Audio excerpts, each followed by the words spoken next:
What up? What up?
What up? What up?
All right, what's up? It's Spooktober. It's that time. Boo. Are you glad to be back from your Sabbat out in the... Oh. They took you to the mental institute because you were doing a Sabbat. I got my asylum jammies on. I'm a mental patient. or an orderly. I'm just a slimy Florida man. Yeah. Right. Predating upon my mental patient that I checked out. I just sit in the corner and do la-las all day. La la la la la. Yep. I've seen some shit. Well, I'm traumatized. Hopefully we can figure out your key words and phrases to bring forth the altar that is actual Jamie and not all the many other altars that might be there. You want to read that super chat that came in from the last time? Okay. The thought one? Bon Jovi 1912, $50. An atheist and an evangelical walked into a bar and realized the bar was an interdimensional star pod blasting off to Spurgtaria. Spurgtaria. Haha. Hilarious live stream, thanks. I appreciate that. And a lot of that went over my head, but that's okay. But we love Bon Jovi. He's one of our favorites. Thank you. So tonight, long anticipated stream. It's a mega stream. Every October, as you guys know, on my channel, going back to maybe 2017, we've done Spooktober. And Spooktober is when we pick out our favorite genres that are supposed to scare you. Supposed to give you the heebie-jeebies. Supposed to send that little tingle up your leg to your privies, as they say. Do you know what my favorite Halloween movie is? Halloween. Burpee, burpee, burpee. Halloween? Yeah. Halloween 3. Yeah. 3 more days to Halloween. Halloween. Silver Shamrock. You're welcome, everyone. Now that's going to be in your now head. That horrible thing will be in your head. By the way, if you guys want to support the show, you can via the super chat functions. I don't know why people are laughing because I got long hair. Long hair has nothing to do with atheism. Has nothing to do with being a horrible professor at a university. I have beautiful locks. I mean, I've gone out. I've surpassed McConaughey for the locks that I have. You have really nice curls. I got Adonis locks. Yes, I said you look like Apollo. Yeah, right? I'm like the blonde girl on Little House on the Prairie. Mm-hmm. She's got the. That's what I'm like. So when it grows out of the berries and cream stage. Exactly, we're way past berries and cream. Yeah. All right, what's our first minute? So tonight's treats, as you guys may or may not know, you don't know the movies yet, but we've got a wide selection. We decided to combine 2 podcasts into one because we didn't have a whole lot of time before we head out to Italy. We have to cover witch movies that we've not covered. So that means all the good 2 or 3 witch movies. I mean, just from a movie standpoint, there's only a couple like Suspiria or The Witch. The Witch. That's about it. Most of the witch movies are terrible and gross. Mm-hmm. So we've chosen all the rest of the garbage, especially from the 90s. A lot of 90s witch movies. Some bad, some mid, but none of these are very good. So we'll be doing about, 5 or 6 or 7 witch movies. Also, an untapped genre of horror that does not have many good instantiations either, and that's mental institute horror films. And I know we could have done the 9th configuration, but we didn't. So we tried to stick to a lot of junk. So tonight is going to be, right? We have 11 pieces of junk. I found there was one of these that I actually liked. Actually, there's two. 2 of the mental asylum movies are actually good, but that's about it. I think Asylum is my worst fear. That's why I wanted to put it in. Yeah, Asylum was Jamie's because she was like, I want to know, she's like, she wants to confront. This is the season of confronting your fears, right? Yeah. So Jamie wants to confront her fears in watching the Asylum movies, but there's not actually that many that are any good. I did like the John Carpenter one that we're going to talk about. That one was really cool. The Ward. I love all the John Carpenter movies pretty much. And then Cure for Wellness was pretty good. So we'll get to those here in a little bit. All right, let's kick it off. This movie was garbage, but we like we like Sarah Michelle as Buffy. Yes. She's fun as Buffy. We did a whole Buffy breakdown if y'all didn't see it. But what I thought was going to be a mental institute horror movie was not that. This was basically Paul Coelho's bizarre mental fantasy world put onto the screen with Buffy in it. It was a self-help, what do you call that? I don't know, like a Eat, Pray, Love shit. Eat, Pray, Love in the loony bin. Eat, Pray, Loony. Yes. And it was Eat, Pray, Loony. So this one's called Veronica Decides to Die. I wanted to decide to die in the movie. That's the normie joke. Like if we were watching normie YouTube. I was watching. So bad you decided to I was die. watching normie YouTube clips about movies today, and what they think is funny is just abysmal, dude. You know what I mean? And they would be something like, "I wanted to die inside the theater." Yes. Death became me in the movie. I'm serious. That's like the level of jokes. So this is Veronica Decides to Die, aka Fussy Buffy, based on a novel by Paulo Coelho, who wrote The Alchemist, who is some sort of that's like an Oprah's book club. Quasi-guru to the stars. Oprah's book club level esotericism. Literally, yeah. And so anyway, so he wrote another book, which I'm sure nobody in this audience knows. And this is about a depressed city girl. What? Just the plot of the movie is so dumb. She's depressed and a city girl. But it's a guy writing this, like, thinking, like, what a girl thinks about. Oh, yeah. And we're going to get to some cringe, right? Yeah. Super cringe. So, city girl is depressed. She is SUIC idol. Yes. She writes a note about collective madness. This is not the real world. Whoa, deep, man. She's in the Matrix. So she's stuck in the Matrix. She'd been scrolling a bunch of YouTubes and TikToks, and she came across Slapped Ham.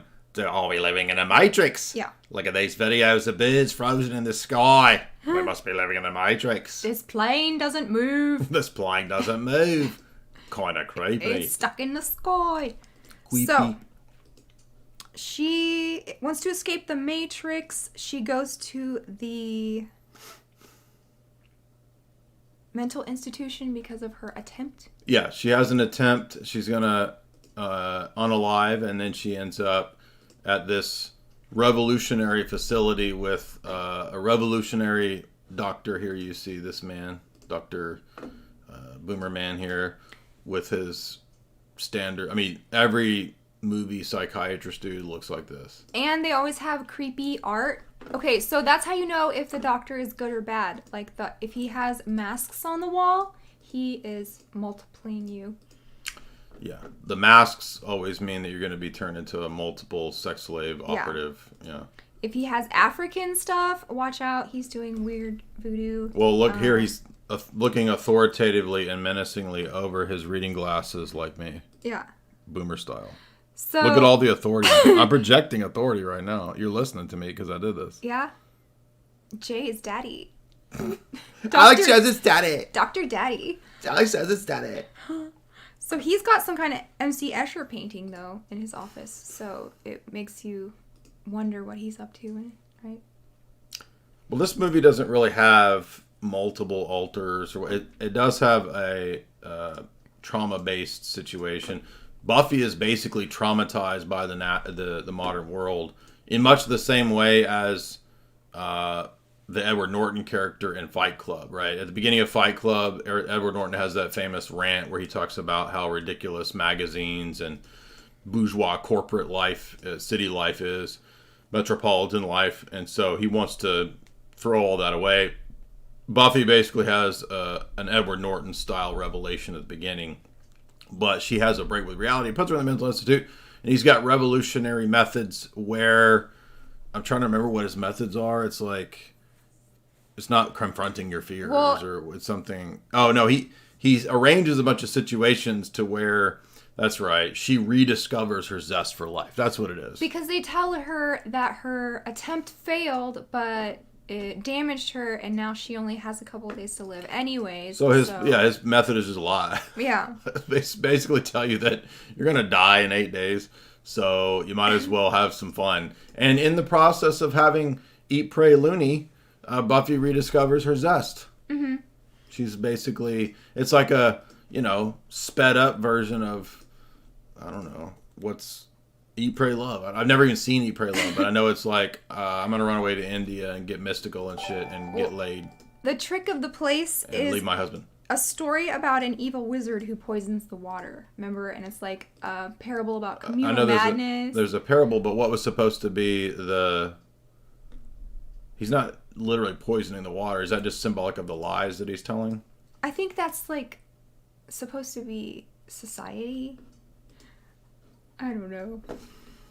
I thought he's the magician. The psychiatrist is the magician. Anyway, nobody has seen this movie, so we better move on. Okay, literally nobody even knows or will ever probably even see this stupid movie. But it does feature Paul Coelho's fantasy of Buffy helping herself out in front of a boy, which is odd. So this is the an love odd story is so bad. Like, it's a guy who can't speak. Don't go full slow boy unless you're Buffy in the mental institute. Well, right? His riz is like, I don't talk, I just stare awkwardly at you until you succumb and start. Riz. Like, yeah. Jamie using these Zoomer terms, and I was like, what is Riz? He's got Mojo. Mute Riz, which he's got girls mute. love. He's got mute game, and Buffy falls for it, and just like, it gets weird. Don't watch the movie. It's not worth watching. What else? The treatments are not fun. She blames culture for her mental health. Well, one positive I will give to this movie is that it does give the impression that meds and big pharma can't actually solve the problems that we have. That the problems that we have can never be treated with a bunch of chemicals. And so that's part of the message that Buffy learns, is that because she breaks in at one point and she's going to take the meds to unalive. But the whole process is basically an engineered situation where she's going through engineered experiences to gain her love for life back. And so it turns out, as you can imagine at the end, she was not actually a terminal cancer patient. It was the doctor's lie, and that is his revolutionary procedure. So, so basically, Buffy psyops. I think the horror of this is Coelho's psyche revealed. That's what Jamie said. The horror of all this is really what's in Paul Coelho's mind. Yeah. Yeah. So all she needed at the end was a boyfriend and a taco, and no more unaliving thoughts. Yeah, because we all know that when 30-something women go through a crisis, they immediately want tacos and Guinness and a retardo man to sleep with. Well, if I only had days to live, I definitely would want tacos. You would cheat on me with a retardo man. You would cheat on me with a slow boy. Hashtag slow boy cheating. She's on that app. What's it called? Where you swipe? Tinder. You was on Retender. Well, for slow boy. He's a good listener. Get it, Retender? Yeah. Instead of retardo.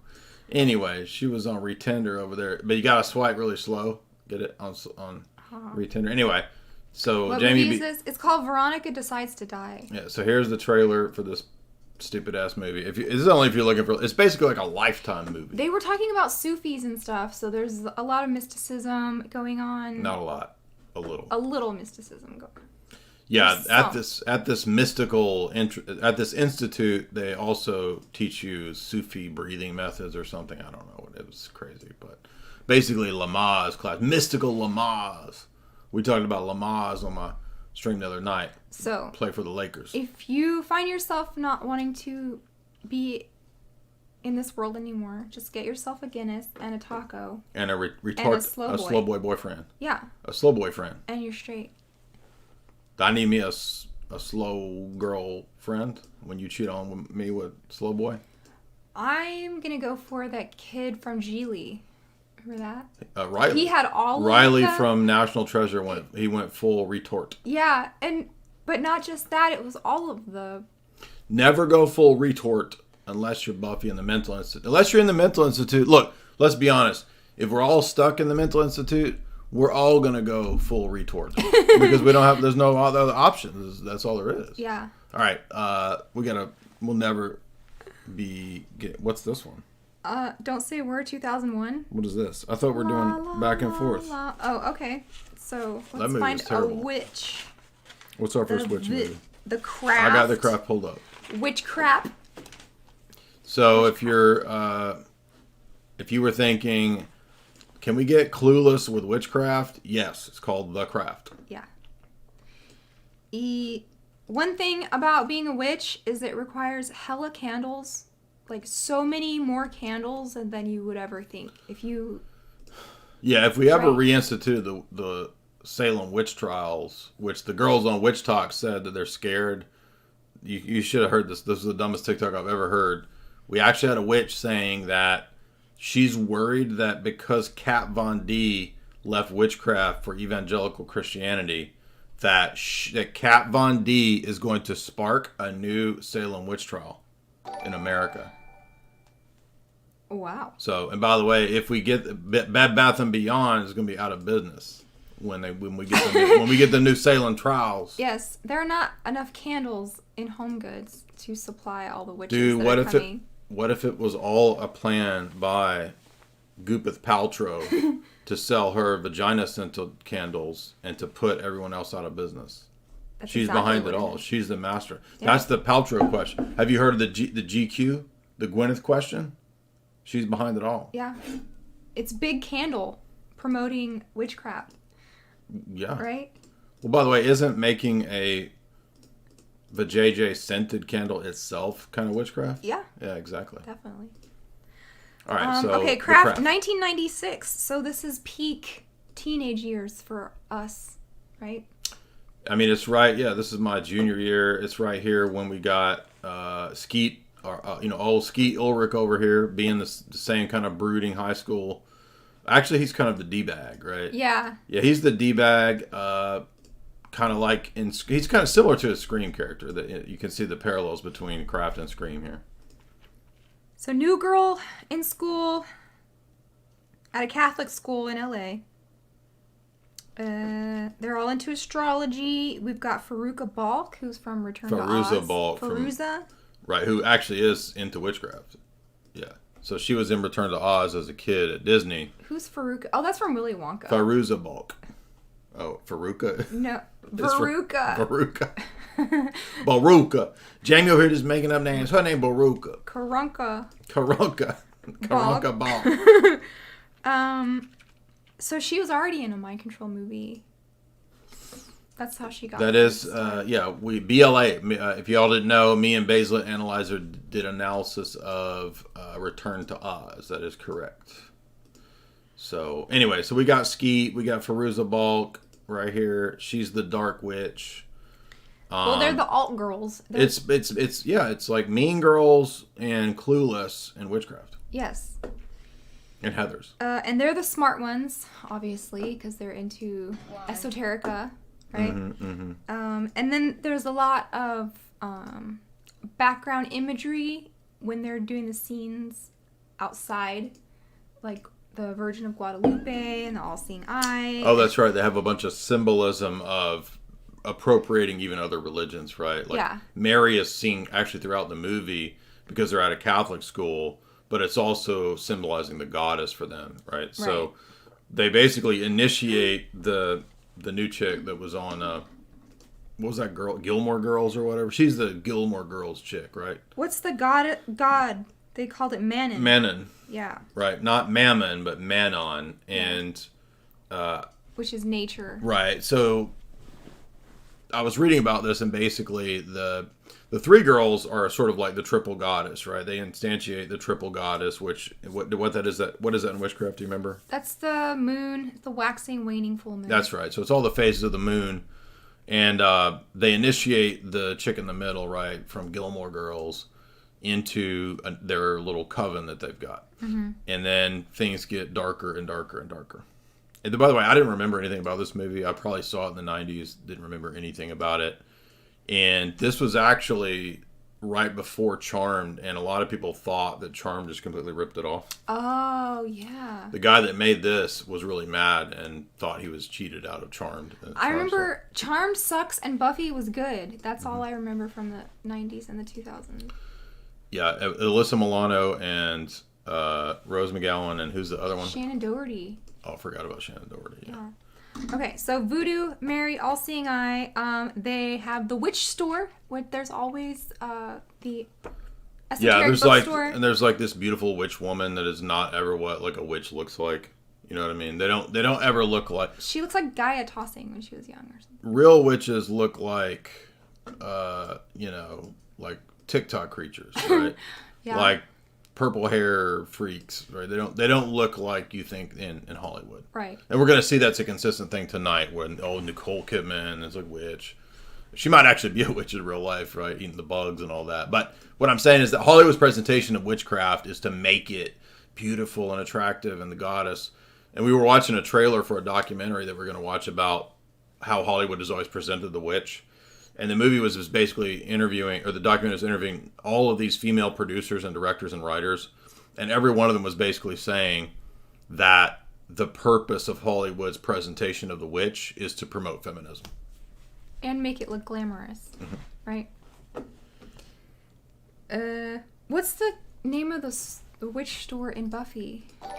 I don't remember. There's always a metaphysics, magical, esoteric. Is it called the Magic Box? Something like that, yeah.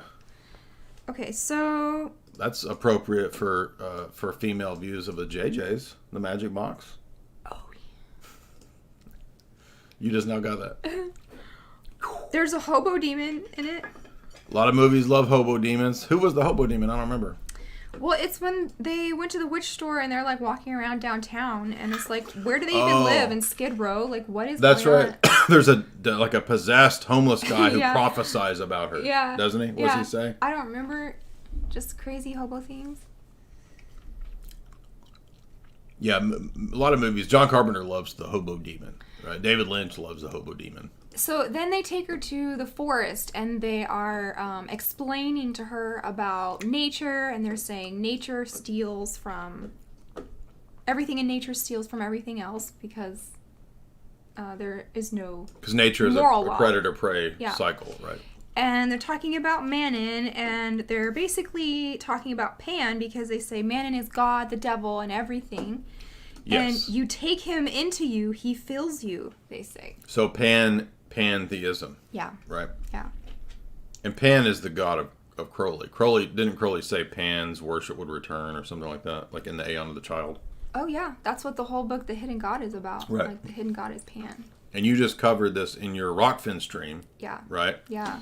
Which for all those that are interested, Jamie's most recent Rockfin stream was a deep dive into a Kenneth Grant book on the character of Crowley, right? It was actually about Tantra and Eastern mysticism in the West as sex magic and black magic. SCX magic. And the Mark of the Beast. Oopsie. So here you go. For those that are interested, if you want to see Jamie's deep dive into that book, you can watch it right there on Rockfin. Okay, so we're talking about the crap. Which crap? You take in Manon, he fills you. The mean girls are... I don't know if I want to... Can't say that. racist. Yeah. Of course, the mean girls are racist against the poor persecuted witches. And the one girl lives in a cliche dysfunctional home, right? Yeah, Perusa Balks lives in a trailer park with a drunken stepdad. Well, and I think this is where a lot of people turn to witchcraft because they feel like they don't have any other outlet, or it's just a way to be in control of things when things are out of control. Right? Talk at the microphone. Yell at the people in that thing. Yell at the people in the screen. Like the mental institute patient you are. So yeah, I think there's a lot of reasons why people would turn to witchcraft. It's like it's seen to be avant-garde and esoteric, and supposedly empowering and all this stuff. But it's not. It's actually stupid. It's made up by a soggy old British perv that we covered in one of the other live streams. Remember, we just watched the documentary on Gerald Gardner in one of my other live streams. So it's just an old. What does Sam Tripoli say? Dude, Wicca, Don't I realize Wicca just an old dude trying to sleep with goth chicks, dude? That's all it is. He's right. Yeah. That's it. It is. Well, and that's what gurus are for, too. Like, the whole thing is COOMER religions. Right. And then in my Rockfin show, I have this whole chapter about the witches' Sabbath and how it's still phallus worship. And so the witches think they're, like, reclaiming some kind of feminine power, divine femininity, but they're still DICK worshipers. That's interesting. Yeah, I mean, all the pagan religions, Wicca included, are really just variations on worshiping the generative principle. Exactly. And so because nature is basically just, birth, death, birth being offspring, the generative principle, they deify natural processes, right? So that's it. That's all that it is. And really, you could argue that all pagan religions, are subsumed under this idea that now the witch or the sorcerer, the magician, is the figure who's trying to figure out how to impose his will upon nature to make it such that nature conforms to his will. That is magic. So same idea with Wicca, which again, Wicca is from Gardner. Gardner got all of this from going through the ranks of Crowley's OTO, which allowed him to then graduate to create his own religion. So many of the people who go through Crowley's graded system then go on to create their own religion. It's just a grad school and creating your own cult. It's exactly what It's like a pyramid scheme. L. Ron Hubbard did it. Gerald Gardner did it, and probably other people I can't think of created their own cults out of it. It's like Amway with bodily fluids. It's a funky, nasty. It's Amway with STDs, right? Yeah. Okay. So they do mention some legit magic things, as above, so below. They do cringe spells in the forest. They call Manon also the beautiful queen, so it's an androgynous thing. And the ritual they do brought a flight of monarch butterflies. So, is that... Well, and again, remember that witchcraft is not just promoted out of nowhere as if it wasn't an organic thing. It goes directly into the feminist movement. You couldn't have feminism without witchcraft, as Rachel argues in her book. And Rachel's not making that up. That's in the classic books on the history of revolutionary thought, like Billington's Fire in the Minds of Men. And like I said, I just got the new it's not new, but newly reprinted John Coleman book on socialist world order. And what does he say is one of the key elements of bringing in the socialist technocratic order? Feminism. And feminism is crucial because its origins are actually in witchcraft. So the global elite pushed this on purpose.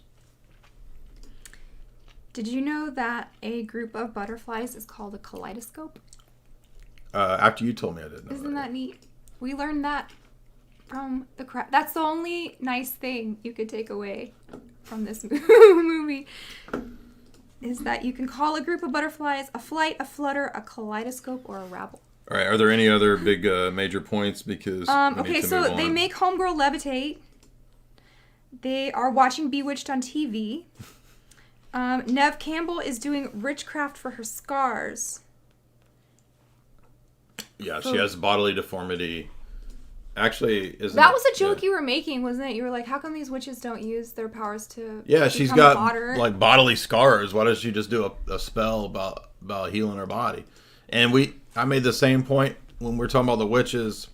There was a witch talking about how she's interested in love spells, and she's about 500 pounds. I was like, just do a thinness spell. Okay, Feruza can cause heart attacks. They mention throwing a glamour. That's real. They talk about how magic is neither black or white because nature is both cruel and kind. Everything comes back to you threefold, and do unto others. They do a cringe ritual on the beach. She gets possessed by lightning, so that's interesting because that's how they describe the fall of the fall of Satan. Lucifer, right, is he fell like lightning. Yeah. And by the way, for those that are curious, also, this is back in print too, Tavistock Institute by Dr. Coleman, and he goes into the promotion of New Age, Wicca, cults, and feminism and witchcraft as part of the Committee of 300's overall plans. And a lot of British intelligence, he says, is behind pushing these kinds of esoteric sex cults. Obviously, Crowley was an attaché of British intelligence, and so that's why these a lot of these new alternative spiritualities always find their origin in either Blavatsky or Crowley. Someone says, why don't witches use their power for good? Well, the good isn't matter to them. There is no good or bad. It's all just nature. From their vantage point, there's just nature, and then the good is whatever the magician or the witch determines to be in conformity with their will. Exactly. So when she's possessed by the lightning, then she can walk on water. So you've got some... Well, she has a specific Christ-like, Yeah. She walks on water like Christ. She's this sort of female dark. She would fit into the podcast we did of the Gnostic goddess savior, dark goddess savior archetype. Remember that? Mm-hmm. And that's exactly what Firuza Balk's character basically becomes when they go and do this ritual on the seashore right here, and then they invoke Manon. And then Manon gives him 5 dead sharks as a gift. Isn't that what you always wanted? 5 beached sharks? I mean, it is kind of a cool gift. I mean, like, of all the... Here she is walking on water, right? Yeah. I mean, of all the cool... I mean, has anybody ever given you 5 different sharks? It's like 5 different species of sharks, too. It's not just like one hammerhead. It's all of them. So now they're throwing things out of balance because they're doing too much magic. And sharks are beaching themselves. And then something bad happens to Skeet. And you called him Splat Ulrich. Well, he falls and dies, Yeah. A horrible death, landing kind of, I don't know, Bugs Bunny style or Roadrunner style, right? Well, and then they can do that Wile E. X-Men Coyote thing where they can take on the appearance of each other. Who does that? I don't. One of them. Jennifer Lawrence character in X-Men. J-Law. Mm-hmm. They can astral travel, and then I was like, remember Willow and Tara? Well, I'm glad we got Buffy. rights. Like, so they're trying to sell me on the movie, and they have like, exercise your rights. Get it? Rights. Yep. But you remember Buffy, Willow, and Tara, the first same SEX couple who were also witches. Right. So now I don't think it was accidental that Joss Whedon's Buffy introduces this at the same time, right? So this is when a lot of this stuff is getting really popular at this time. And if you're interested for our Buffy show, which I highly recommend. Sabrina the Teenage Witch was big with Melissa Joan Yes, Hart. exactly. Another witch show. And then that had a reboot in like 2018 also. Oh, look, look at us back then. My haircut looks cute. I'm more interested in my hair. Let's see. I'm a hair diva now. See, this is so much cooler than that, I don't know, that short, dumb military cut. I mean, that's not a military cut, but I'm saying, like, when we had our wedding pictures, it was during Coof, and the only things that, the only barber shops that were open were, like, the boomer barber shops, like the clip and trim that charges $3 and gives every dude the same buzz cut. So, and I told the dude, please don't give me a buzz cut. But if you go to a clip and trim boomer that's the only one he barber, knows. that's all he does, and you're gonna get it, even if you specifically say don't get it. So he's basically all he hears is haircut, and he knows the one haircut. Basically in the boomer. Everyone is going into the military that day. Like everybody is headed to boot camp that day. Yeah. I'm like, I'm going to a wedding, and he hears boot camp. Marriage is kind of like boot camp. Boomer joke. Dad joke time. But that's a grandpa. That's a Baptist preacher joke. Totally. Okay. All right, where are we at? We got to get through this. Black light pentagram magic circle. Her whole family died. Power of 3 times 3 equals 9. So that is actual satanic number. She can come through the mirror world. Remember? So Who? The main witch who was the most powerful one, the new girl. That had the shop? No. Oh, the girl from Gilmore Girls. Yeah. Yeah. So she can go through both worlds, and then snake fingers. Remember? Fingers of snake. Well, that's Medusa. So it's like a reference to Medusa, because it comes out of her head, too. Yeah. People are saying, "What about the Love Witch?" Yes, that We're is doing one of it. our films tonight. So we did see that. And there's broken mirror imagery also. So there's mkuItra in this. There's mind control. There's witchcraft. There is pan worship. What else? Again, yeah, it's a very pop Crowleyan type of show. I mean, movie it really was.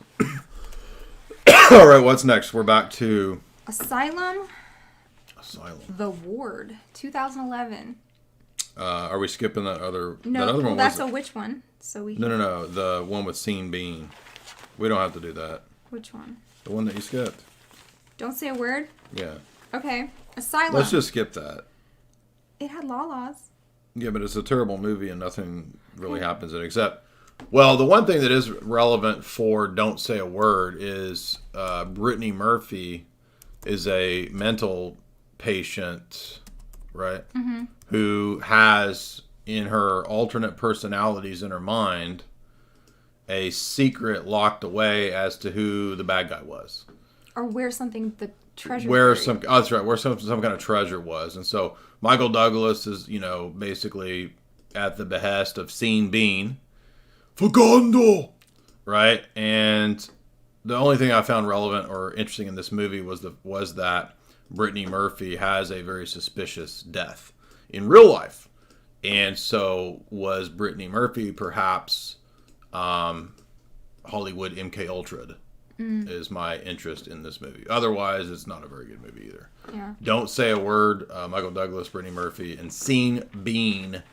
So it had a little. The other thing was that it wasn't a horror movie. I thought I was going to watch a mental institute horror movie, and it's basically a Liam Neeson let my daughter go movie. Yeah, right? It's a kidnap heist movie. Yeah, not a mental institute movie. So a lot of the trailers I was deceived on. Could they find a crustier room to put her in? I mean, the room they put Brittany Murphy in was nasty. It was freaking dingy. I mean, like. They spared no expense giving her the dingiest mental institute. I mean, yeah, exactly. But it's always that way in mental institutes. Yeah, right? It's always like drippy and rust on the wall. And when you get to the communal area, everybody's watching cartoons. Yeah. Why would you even play cartoons in the mental institute unless you're trying to further exacerbate their mental illnesses? Because they're the Looney Tunes. Exactly. Yeah. Anyway, what's our next one? Season of the Witch or The Ward. Did we just do it? Which one? Let's do The Ward because I actually enjoyed this. Was one of my favorite ones of all of these because it was a John Carpenter movie that I had not seen. And I didn't even know there was a John Carpenter movie I hadn't seen. It also has John Carpenter flavored laws. How does he have a different flavor? It was just his own take on the law. You'll have to listen to it. A la with one synthesizer. Yeah. So haven't seen an Amber Heard movie in a while. I forgot about Amber Heard after Johnny Depp put the smackdown on Amber Heard. Y'all heard? Amber Heard. Amber Turd. Right. Remember that? I know. Yes. Well, she's acting kind of crazy, and here she is in a mental institute movie, right? What did somebody say about the finger in what? The Shining? The finger, remember? Mm-hmm. Okay. So this has broken mirrors and old-timey procedures. It takes place in Bend, Oregon, 1966, which is the year that the Satanic Church became official thing. Right. So the film begins with Amber Heard burning down her household. We don't know why. And then she ends up in this mental institute in the 1960s. Mm-hmm. Right? Mm-hmm. And she meets these other ladies, these young ladies here in the mental institute. And there is quite a bit of interesting symbolism in it. Again, John Carpenter, one of my favorite horror movie directors.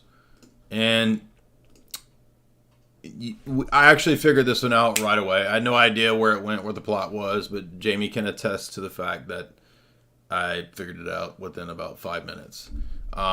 So I will spoil it, but we have all the classic symbols and whatnot. However, what I didn't expect, and we know that there's a lot of conspiracy stuff in movies over the years, sure, conspiracy candy placed here and there. This one actually has, in the screenplay, they said, we've been studying trauma-based mind control. Mm-hmm. I wrote it down. What did they say? Fracture. Yeah. So it's about the fact that the girl has experienced trauma-based mind control. She's experienced a fracturing of her personality into these alters. And the mental institute is working on different processes to integrate the personalities.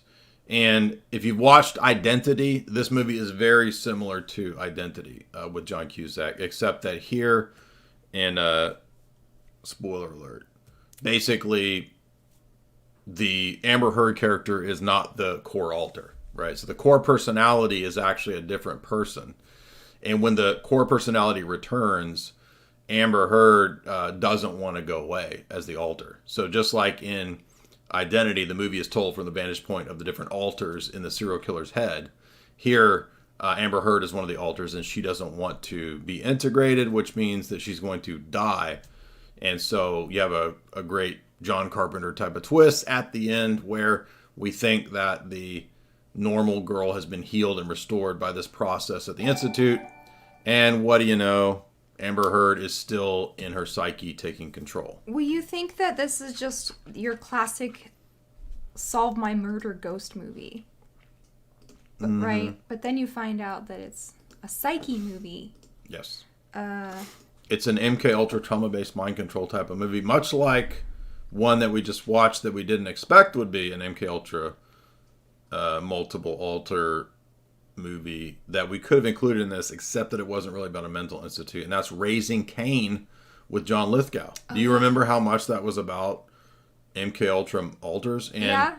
And if you've not, this one is crazy. If you don't remember Raising Cain, go watch it, because the mind control doctor is kidnapping kids and programming them with multiples that he can then control. And John Lithgow is one of these that's been under this. And so it's explicitly referenced basically as like...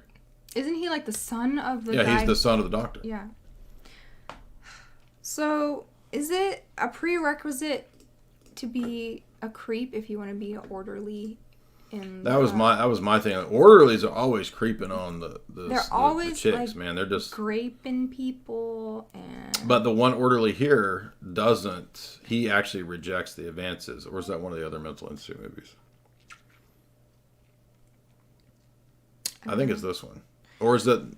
I don't know. We watch so many mental institute movies. They all run together in my head now. We cray now. So there's always a baby girl personality. Like when you have right, a the group, core child, because they were abused in youth. Right. So there's always like a crazy one. There's always a tough one. There's always a baby one. And they're doing experimental futuristic therapy. So this is the heyday of MKUltra. Right. This is right in the midst of when MKUltra would have really been ramping up. This is when LSD is being pushed in all the different universities via the CIA. This is when Tim Leary's out there pushing it, saying and giving credit to the CIA for it. So they're using Thorazine, electroshock therapy, hypnotism, ghost lobotomy. And this one does have Looney Tunes in it. There is a personality called Alice. Well, Alice is the core. Right. So that's Alice in Wonderland. Exactly. There's Alice in Wonderland. And one thing I did like about this is that you think that it's a ghost. Oh. You think it's a ghost story. And it's not. It's the alter. That's the core personality that's trying to be restored, which is perceived by Amber Heard as a demon because it's going to kill her. So the restoration of the core personality means the death of Amber Heard. That's why she's experiencing it as a demon. It's not a ghost. It's actually just an alternate personality.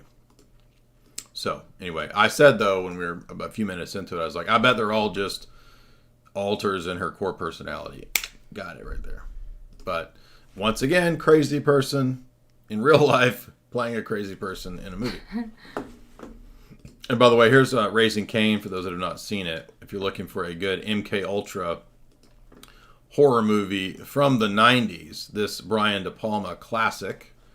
And when we rewatched Raising Cain recently, and it's actually a lot more sophisticated of a film than I expected, because it's the style of the film is very surreal.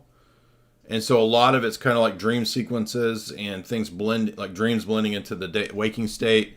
And that's because you're seeing it kind of from the perspective of John Lithgow, who has multiple personalities, and he doesn't know when one personality is out and the other one's in.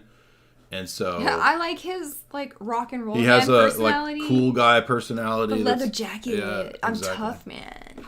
So Sunglasses. Yeah, exactly. So go check out this if you're looking for a Spooktober mkuItra 90s classic. Look at that kid. He looks like a skinny version of the kid that's in Bad Santa, right? He looks like a Simpsons character. What do you want, kid? Remember Billy Bob Thornton's like, what do you want? Yeah. A pickle. Remember the pickle scene? That's the best. You said it had a Prince of Darkness ending. What do you mean by that? Because Amber Heard, the altar comes out of the mirror. She jumps out of the mirror to the core girl, and so it's coming from the subconscious out, right? Yeah. And in Prince of Darkness, the entities come through the mirror at the end of Prince of Darkness. So, what's up next? That was The Ward. I do recommend The Ward as one of the few films tonight that was really good. Yeah, The Ward and Raising Cain were what we were just talking about. Raising Cain, not Raising Cane's. Raising Cain is the one with John Lithgow. This is John Carpenter's 2010 film, The Ward, Mental Ward. Next up, Yikes. Season of the Witch 2011 with our favorite Poor Nick. Nick Cage. Because we love Nick around here, but hey, this one was a stink bomb, man. This one was terrible. Well, the first half of it, I thought, all right, this won't be as bad as I thought. This is what the witches think will happen because of Kat Von D's Evangelical conversion. Yes. So we're all going to be hanging witches. But actually, the Orthodox approach to dealing with a witch is really nothing, because we would say that they don't really hold a lot of power over Christians. You don't have to hang them or hunt them or execute them. Well, but they still have the ability, though, to, if they influence society, then what you get is the rise of feminism. So the rise of feminism comes out of witchcraft. But we don't hunt them. Well, we don't hunt them, but there are, in the history of Orthodox and Western countries, there were prohibitions against witchcraft precisely because of the social effects that it has. Mm-hmm. So it can lead to the destruction of the social order, which is exactly what we're seeing today. So the rise of witchcraft, anyway. This movie is goofy. Basically, Nick Cage as this sort of... I don't know what. Crusaders. Yeah, he's a crusader. 1235 AD. Crusade. And here's Nick Cage on the Pope Urban's first crusade here, fighting all the Muslims. When the Muslims try to take over, we just got to pull out some Nick Cage on them. And you got to get the Book of Solomon. So that's what... So the one esoteric element that did pop up in this... goofy movie was.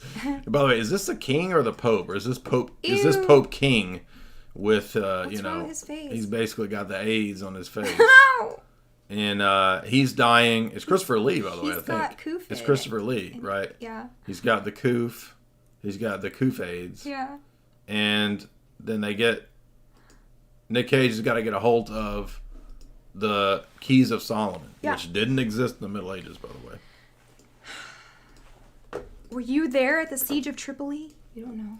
Dude! The Siege of Tripoli! Siege of Sam Tripoli? Yeah. And then I really liked the Crusader Battle / 304 House montage. What's 304? HOEs. Oh, okay. Remember that? It was like battle, brothel, and that was their whole life. Okay. Yeah. Okay. Well, I mean, this scene was kind of cool with the Pope King and the plague masks. I thought this was all right, the way that it was just weird. Well, and I thought that it could have been okay, except for this. You knew this whole time that this witch was going to be a witch, right? Yeah. At least I did. I thought it was kind of obvious. Right. And then you think there's going to be this big climax. They just hate her because she's a woman. Right. Well, I like that she actually was a witch. Yeah. And then basically the first half of the movie is okay. You're kind of into it. And then the second half of the movie is just like, and then Nick Cage fights a goofy looking devil that looks like it would have been a 1989 CGI movie. Do you remember that? Did you see the devil that he fought? It was so stupid. Yeah, he quit Team Templar to go fight. Yeah, he basically becomes a libertarian, like, I'm just going to do my own thing. And they He's like, I'm done with Templars. I don't want to be a Templar anymore. They think this witch has caused the bubonic plague 19. And Nick Cage doesn't at all talk like... I mean, when you think of medieval night movies, everybody's got to have a British accent. But Nick Cage is just Nick Cage. Yeah. He's like, I'm done with the church. I'm done with all of this. Mm-hmm. I'm going to go my own way. This is a snakeskin jacket. Yeah, so he's part of the witch relocation program because the church is superstitious. Nick Cage is kinder than a priest. Well, the priest is corrupt, exactly. And so Nick has to go Nick He goes... Nick going his own way. He goes Nick-tow. Yeah. I'm going my own way. And Nicholas Plague. That was my joke. Nicholas Plague. What do you think of that? Nicholas Plagues. Anyway, what did you... Season of the Witch was just terrible, but it was so bad it was kind of fun. I liked the Bedazzled book, the Grimoire of Solomon. The monks were making copies of this book for everyone so that they could fight witchcraft. So you got to use the occult to fight the occult. This is kind of like Devil Rides Out, right? The Christopher Lee character is the professor who uses the occult to battle the occultist. Mm-hmm. And the occultist in that, Mikado, he's based on Crowley too. And the CGI zombie Templars. Yeah, this was all pretty terrible. Or zombie monks, rather. Yeah, CGI zombie monks. Yeah, I would not... I just had such higher hopes for a not that good movie. For such a shitty movie, it could have been so much better, right? And remained a good shitty movie. That's what I'm trying to say. Yeah. All right, what's next? Stonehurst Asylum, 2014. Oh, this one was okay, except that it kind of like it had like 20 twist endings, and it's like, come on, we don't need 20 twists, right? With Ben Kingsley, O'Kane, and Kate Beckinsale, right? Yeah, 1899.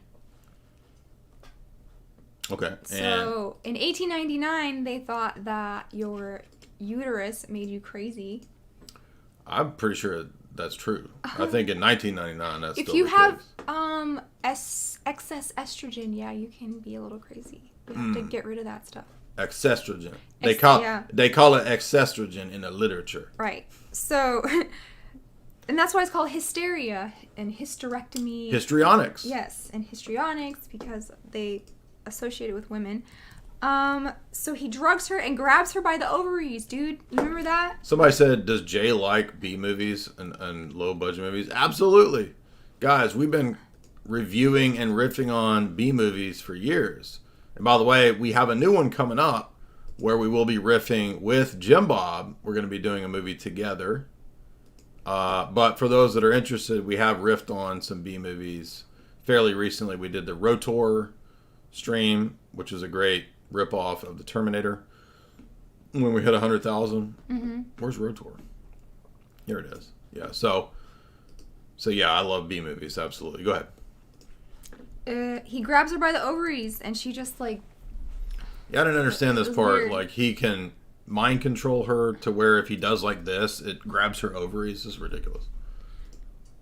And then they're talking about the paradox of insanity because insane people think that they are not insane. Mm-hmm. Right? Mm-hmm. And this Kate Beckinsale gets sent to Stonehurst Lunatic Asylum. And there's always thunder and lightning.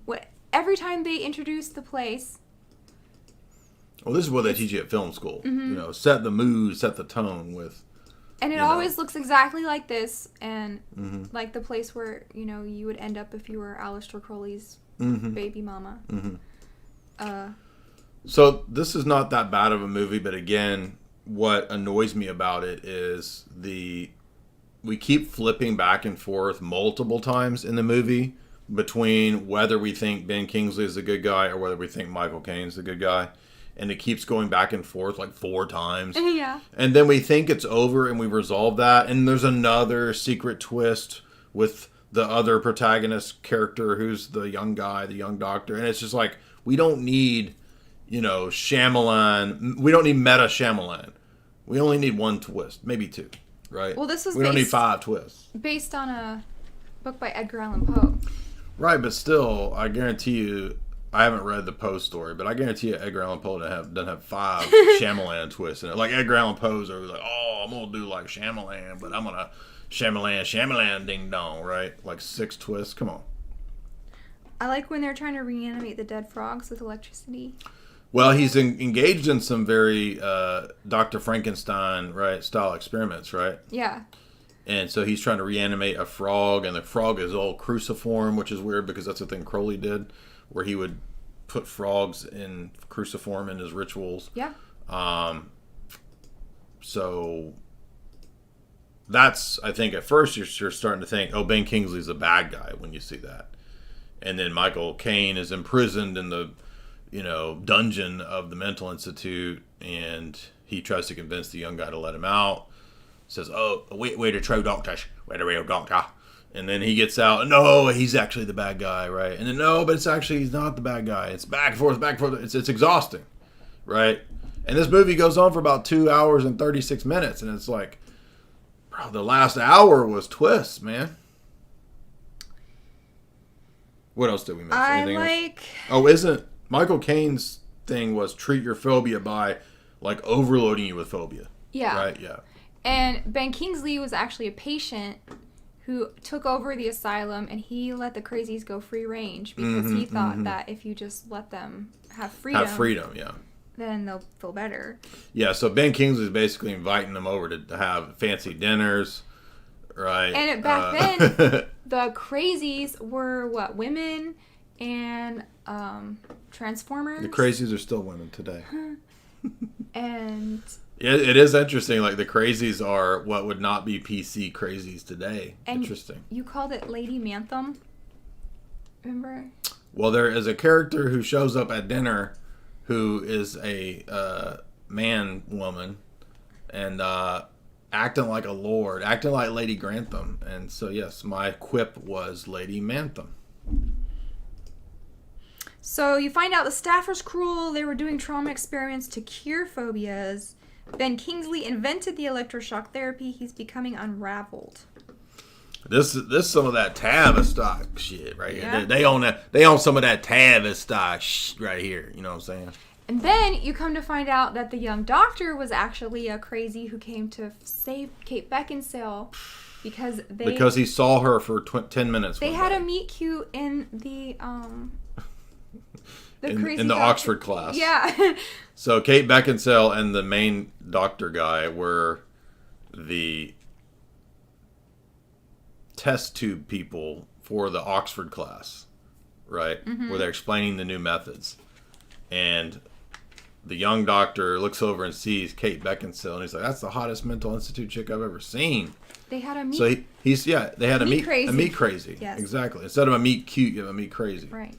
Anyway, and so then they this dude right here, right? Mm-hmm. So then he macks on her in this like super outlandish way, which was to pretend to be a doctor from Oxford, and this whole time he was pretending just to get a slow girl, right? And what was her trauma? I forget. Kate Beckinsale's trauma. Nothing was wrong with her. Her husband was abusive, and so they were keeping her there under the guise of that she's crazy, so that she didn't have to go home and be with her crazy husband. Oh, she was just running away. Yeah. Okay.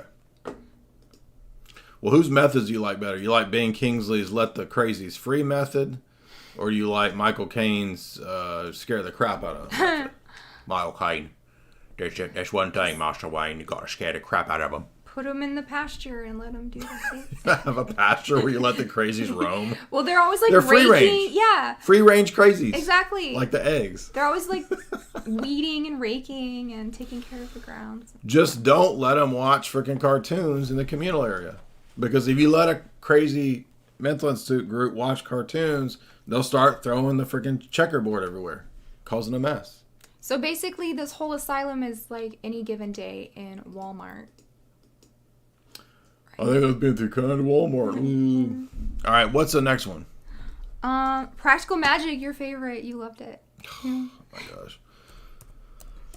This was one thing I noticed when I was reading a little bit about this movie was that this was actually not supposed to be a comedy. They wanted a much darker version.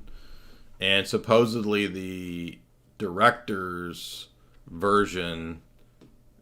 cut was much darker, but it's been lost. And all that exists, according to the director, is this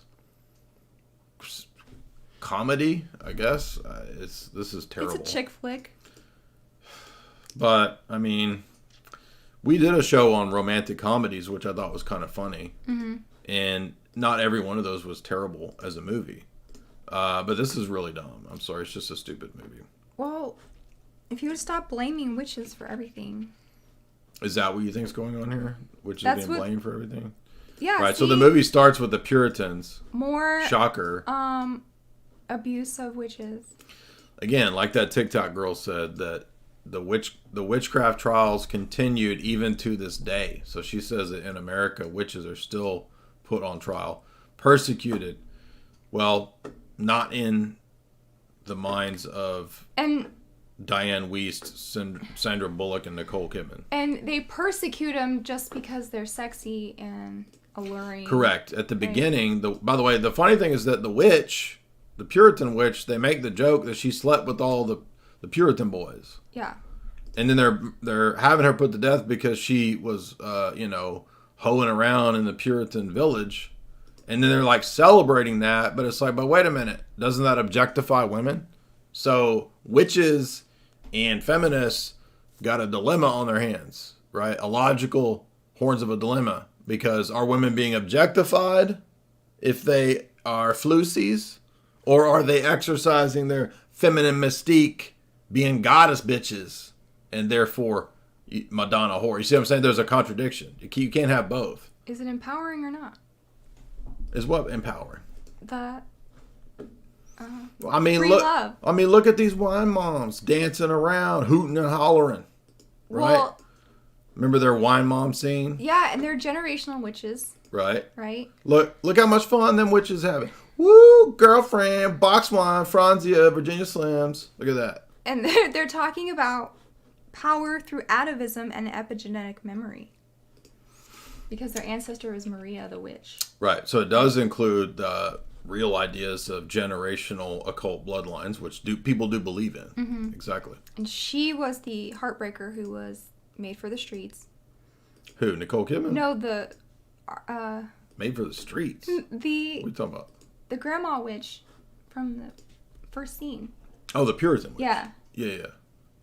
You don't often think of Puritan hoes, but she is one. And they feared her because she had a gift.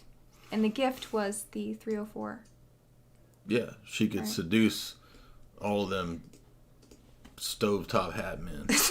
Right? Yes. All of those like bearded men with no mustache. You like that look? Mm-hmm. Yeah. The Ezekiel look. Right. So Jedediah. That's Amish though. So she got banished, pregnant, and deserted. So Nicole Kidman? No, the first one. No, the first witch. Right, so they put her to death because of that, yeah. No. Yeah, they did. They hung her, but she lived. No, she got away from She lived through it when they were hanging her. Yeah. So she cast a spell / curse on any man who loved her descendants, and that's where we find ourselves with. Right, so these girls can't get a man because there's a Tobit level curse going on, right? You read the book of Tobit? Yeah. Remember that? Yeah, tell them. Well, Tobit is trying to find a wife, and then the lady that he's found, her name's Sarah, there's a demon that kills anybody that she tries to marry, right? So they have to go find an angel that tells them the secret to getting rid of that demon. So that's a deuterocanonical book anyway, but it's kind of that story here with Nicole Kidman and Sandra Bullock. Sandra Bullock's the nerd, and she's the one she's Hermione, right? Mm-hmm. And Nicole Kidman is the one that exercises her bitchcraft, which is the Anton LaVey satanic witch idea that the woman utilizes all of her powers to control men with her sexuality. Right. And this is also a rumor that this happened to the Kardashian family. Have you heard that? That their boyfriends get killed by an angel? Well, that they have a great grandma witch who I've heard this. That they cursed have the family with wealth but no love. So they can have whatever, but they can't have a man. This is a very girl empowering, but this is a Slay Queen movie. Well, there is right? one thing that every girl wants. To be a witch? No. To be a Slay Queen? It's the house from Practical Magic. Practical Magic. Oh, you mean Practical Magic? Yeah. This house is fake, though. That's the thing. Dang it. The big house is fake. It's I read about, it's a total movie set, right? Yeah. It's an awesome house, though. Do ladies all want Aidan Quinn as well? No. 90s actor, Aidan British, or is he Australian? You don't want him? No. Why not? Because he's too intense. He does have beady And eyes. he has a He's Megamind got head. beady eyes and weird balding patterns, right? Mm-hmm. And why do you want this house? Because it's just... They're not going to show the house, are they? What about that PTA meeting? Right, we got to do some witch magic at the PTA meeting. Well, okay, yeah, because they're saying being normal is a lack of courage. And Sandra Bullock just wanted the normal life, and Nicole Kidman wanted the witchcraft life. Basically, it's just a story in how one generation of wine ants perpetuates to the next generation of wine moms. That's what this amounts to. Pretty much. And I like Sandra Bullock's perfect life in the beginning. Do you remember when she had her first husband and she was happy? Vaguely, yeah. And he was like a fruit cart delivery man. Yeah, because every lady wants the fruit cart delivery man, right? He's bringing home the bacon, right? And they live in this gorgeous Victorian, like, Eureka, California masterpiece. And he delivers apples across the street. On a fruit cart salary? Yeah. Mm-hmm. No, that's the auntie's house anyways. But, okay, so her perfect life is destroyed. They had a nice house, though, on that fruit cart salary. Yeah. And Evan Rachel Wood is in this movie. This is her a baby witch. As a teenage witch, exactly. Yeah. She's a young teen. You see her there as a child. And you made this point that she said she was abused by Marilyn Manson. Remember? Yes, the allegation of Evan Rachel Wood in the Me Too era was that Marilyn Manson had done something. I mean, anyway. But that was a weird time where it was like, we had all the, Weinstein information came out, PEDO stuff was coming out, and then it turned into, Me Too, I had my butt grabbed one time by a producer. And in other words, that derailed it from talking about the real PEDO stuff. You know what I mean? Mm-hmm. And they turned it into a opportunist thing to further their careers. Not saying that that none of it happened. I don't know. See, Nicole Kidman had to show up at PTA and to be a witch, flaunt them and Yeah, she's like, I'm better than y'all. What do you call it? She had to mog them. Mogging. Mog them. And what is this in the Zoomer terms? What does that mean? Just one up or do better than. Flexing. Show up and she had to them. flex. Yeah. She did a weird flex. So Nicole Kidman mogged the PTA moms. Her boyfriend is like Dracula cowboy. Yeah, this guy's an idiot. This was ridiculous. And they killed him on a blood moon with the belladonna. They're using feminism and invoking Hecate, which I don't even think they pronounce it right. Yeah, I think they do pronounce it wrong. And I mean, who needs a man when you have witches and margaritas? That's what I'm saying. Why moms? Yeah. Anyway, it's really dumb, though, because they end up burying the guy, and then they try to cover up the murder with the detective, Aidan Quinn. But Aidan Quinn starts falling in love with Sandra Bullock. I mean, it's very much just a 90s mom fantasy, basically. That's all I can think of. It's a ridiculous rom-com. Well, they get possessed when they get drunk. But they said in that scene that they really were drunk, that Nicole Kidman brought crappy tequila, and they all got super, super drunk. Because they have this scene where they're all like getting demonically possessed and insulting each other. Mm-hmm. They roast each other as like possessed bitches, literally. Yeah. And their jokes, by the way, are not very good. But anyway, this is just capitalizing on the mid to late 90s trend of witch occult movies and promoting a lot of this as a vehicle for feminism, I think. Yeah. In the mid to late 90s. Because I didn't realize until recently going back, and I think we talked about this on my 90s stream. If you guys have never seen the 90s stream, we watched some of these old MTV commercials, and I never knew or realized that in the mid to late 90s, they started really pushing feminism throughout pop culture, big time. And I just I wasn't really aware of that or thinking in that way. But I mean, you would watch a lot of these 90s commercials, and they were actually referencing empowering women, rock the vote for women. Women need to rock the vote. So this was a big thing in the late 90s. Well, they also use that coming out as a witch, and this movie also is likening witchcraft to Skittles alphabet stuff. Like, you have to stay in the closet, and the neighbors shun you, and the girls can't go to school because they're the daughters of the witches, and only when they... Yeah, made up oppression narratives. That's what this is. So basically, fake oppression narratives of every fringe group has rights that the overall society oppresses them with. And so it's only at the right time, after they fought for their rights, like every weird creep thing that you can think of, then they come out and say, aha, now I'm free to be a creep.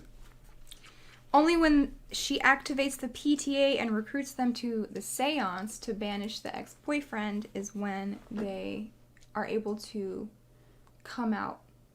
Right? Well, exactly. So think about the symbolism of that. The idiot boyfriend who tries to RAPE her, he represents, classical masculine ideas of he's the motorcycle riding dude. Dracula cowboy. He's predatory, and he's an RAPE man, because all men are just RAPERs, right?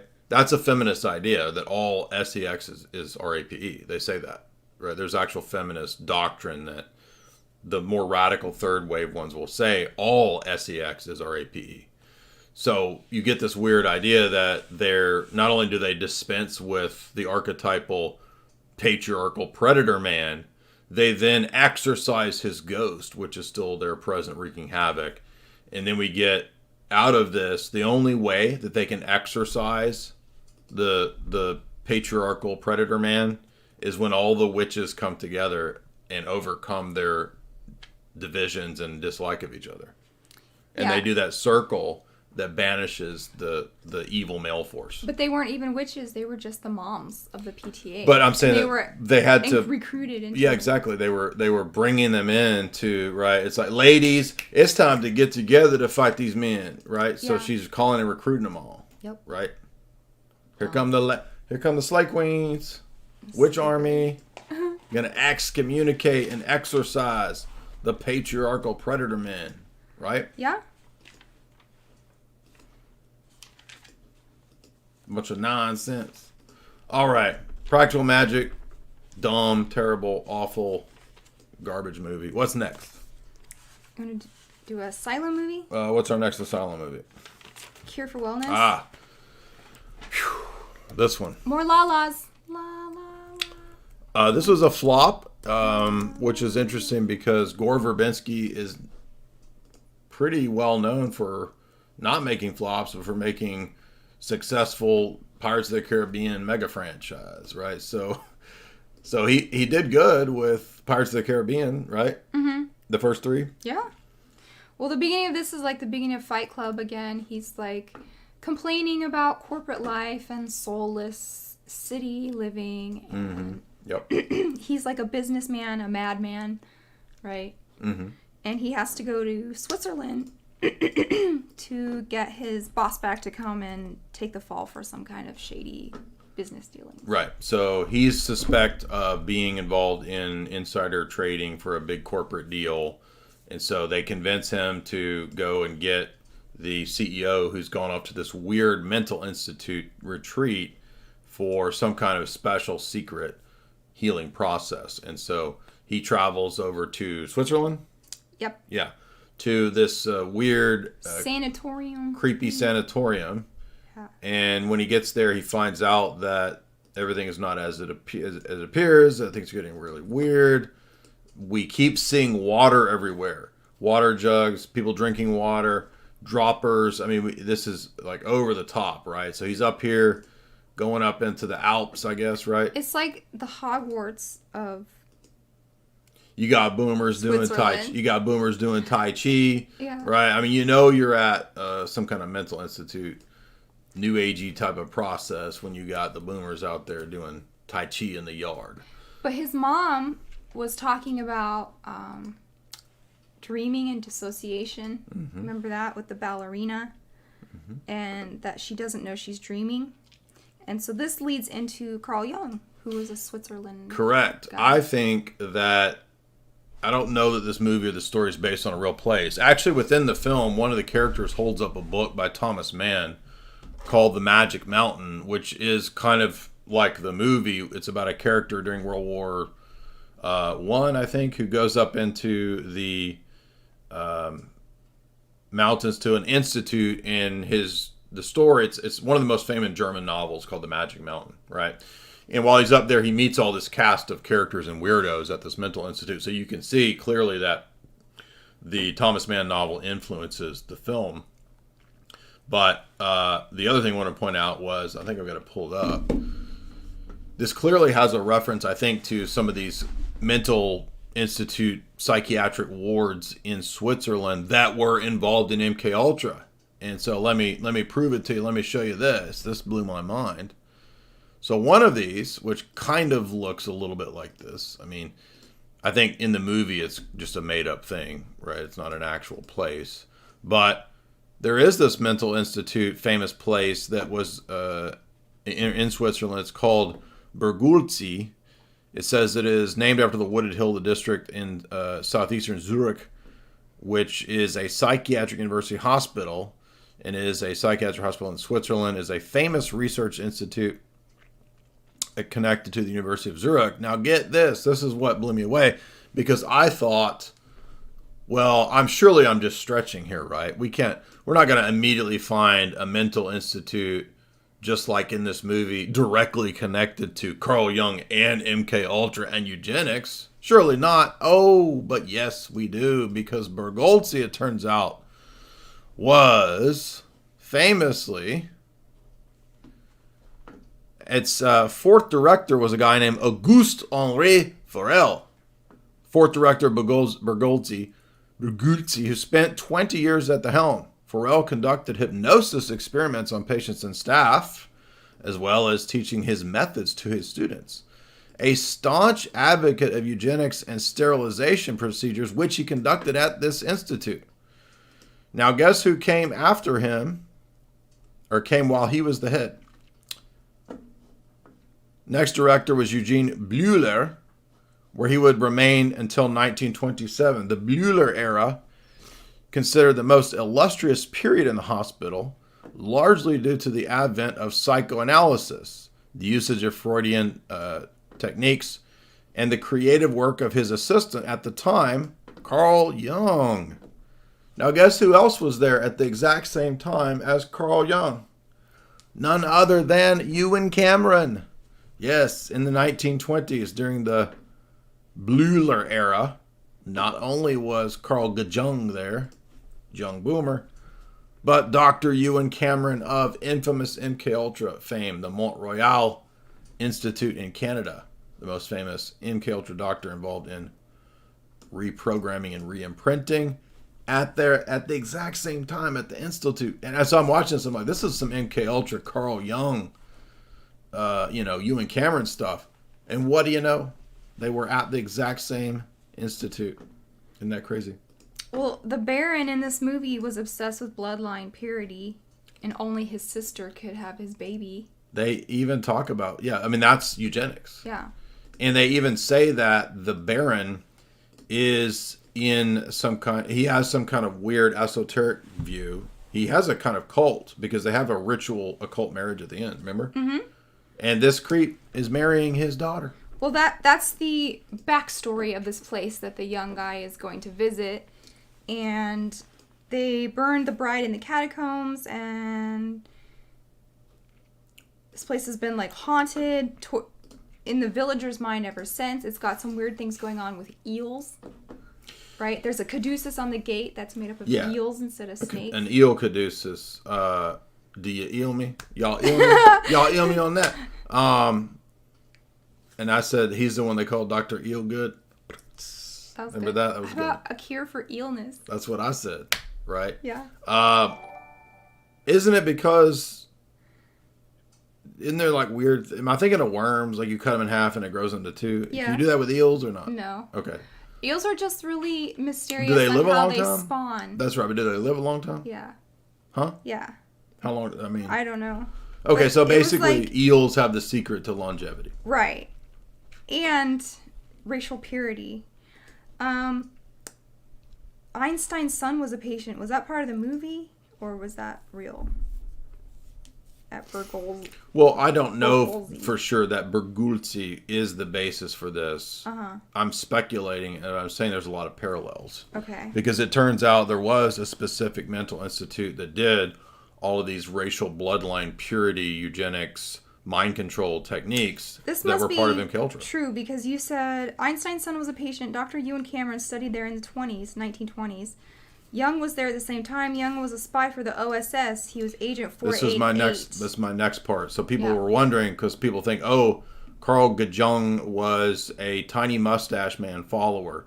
Now, he might have had some of the same Gnostic views as Tiny Mustache Man, because that's true. Both of them had Gnostic views. But in actual fact, as mainstream history tells you, and I forgot, somebody told me this years ago, and I totally forgot it, and I remembered when we were watching this movie. Carl Jung worked for the OSS. In fact, it has come to light that Jung operated as a spy for the OSS. His agent name was Agent 488.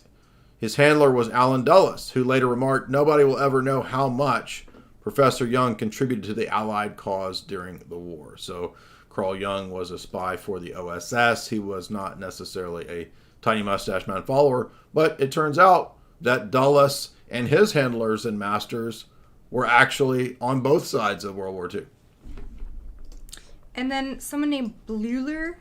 I just read all that. Yeah. He coined the term schizophrenia. Yes. And then there was Dr. Aegis Moniz, who won the Nobel Prize for lobotomies in 1949. Yeah, crazy. So the things that pop up in every mental institute movie, which is the lobotomy thing. That's why it's my worst fear. Because if you're crazy, I mean, they can say you're crazy, but you're not crazy, and the more you push back on it, the more crazy you look, and they just give you drugs. You'll just get drugs, though. They're not gonna. I don't want to end up in. They're not gonna poke you in the eye anymore. And they'll be like, too many conspiracies. Poke you. No, that you're right. It's right here. It says, one of the many renowned people who spent their career there. He wasn't a patient. It says Albert Einstein. Oh, it is true. Albert Einstein's son was a patient at Bergolzi. So that is correct. It was not in the movie. It's at Bergolzi. Anyway, go ahead.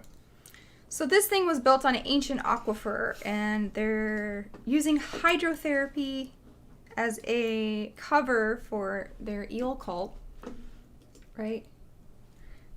Well, they're feeding the eels it's kind of like it's actually kind of like an adrenochrome They're poisoning the people and putting eels in them to get this nectar, harvesting nectar, this nectar of life, right? Yeah.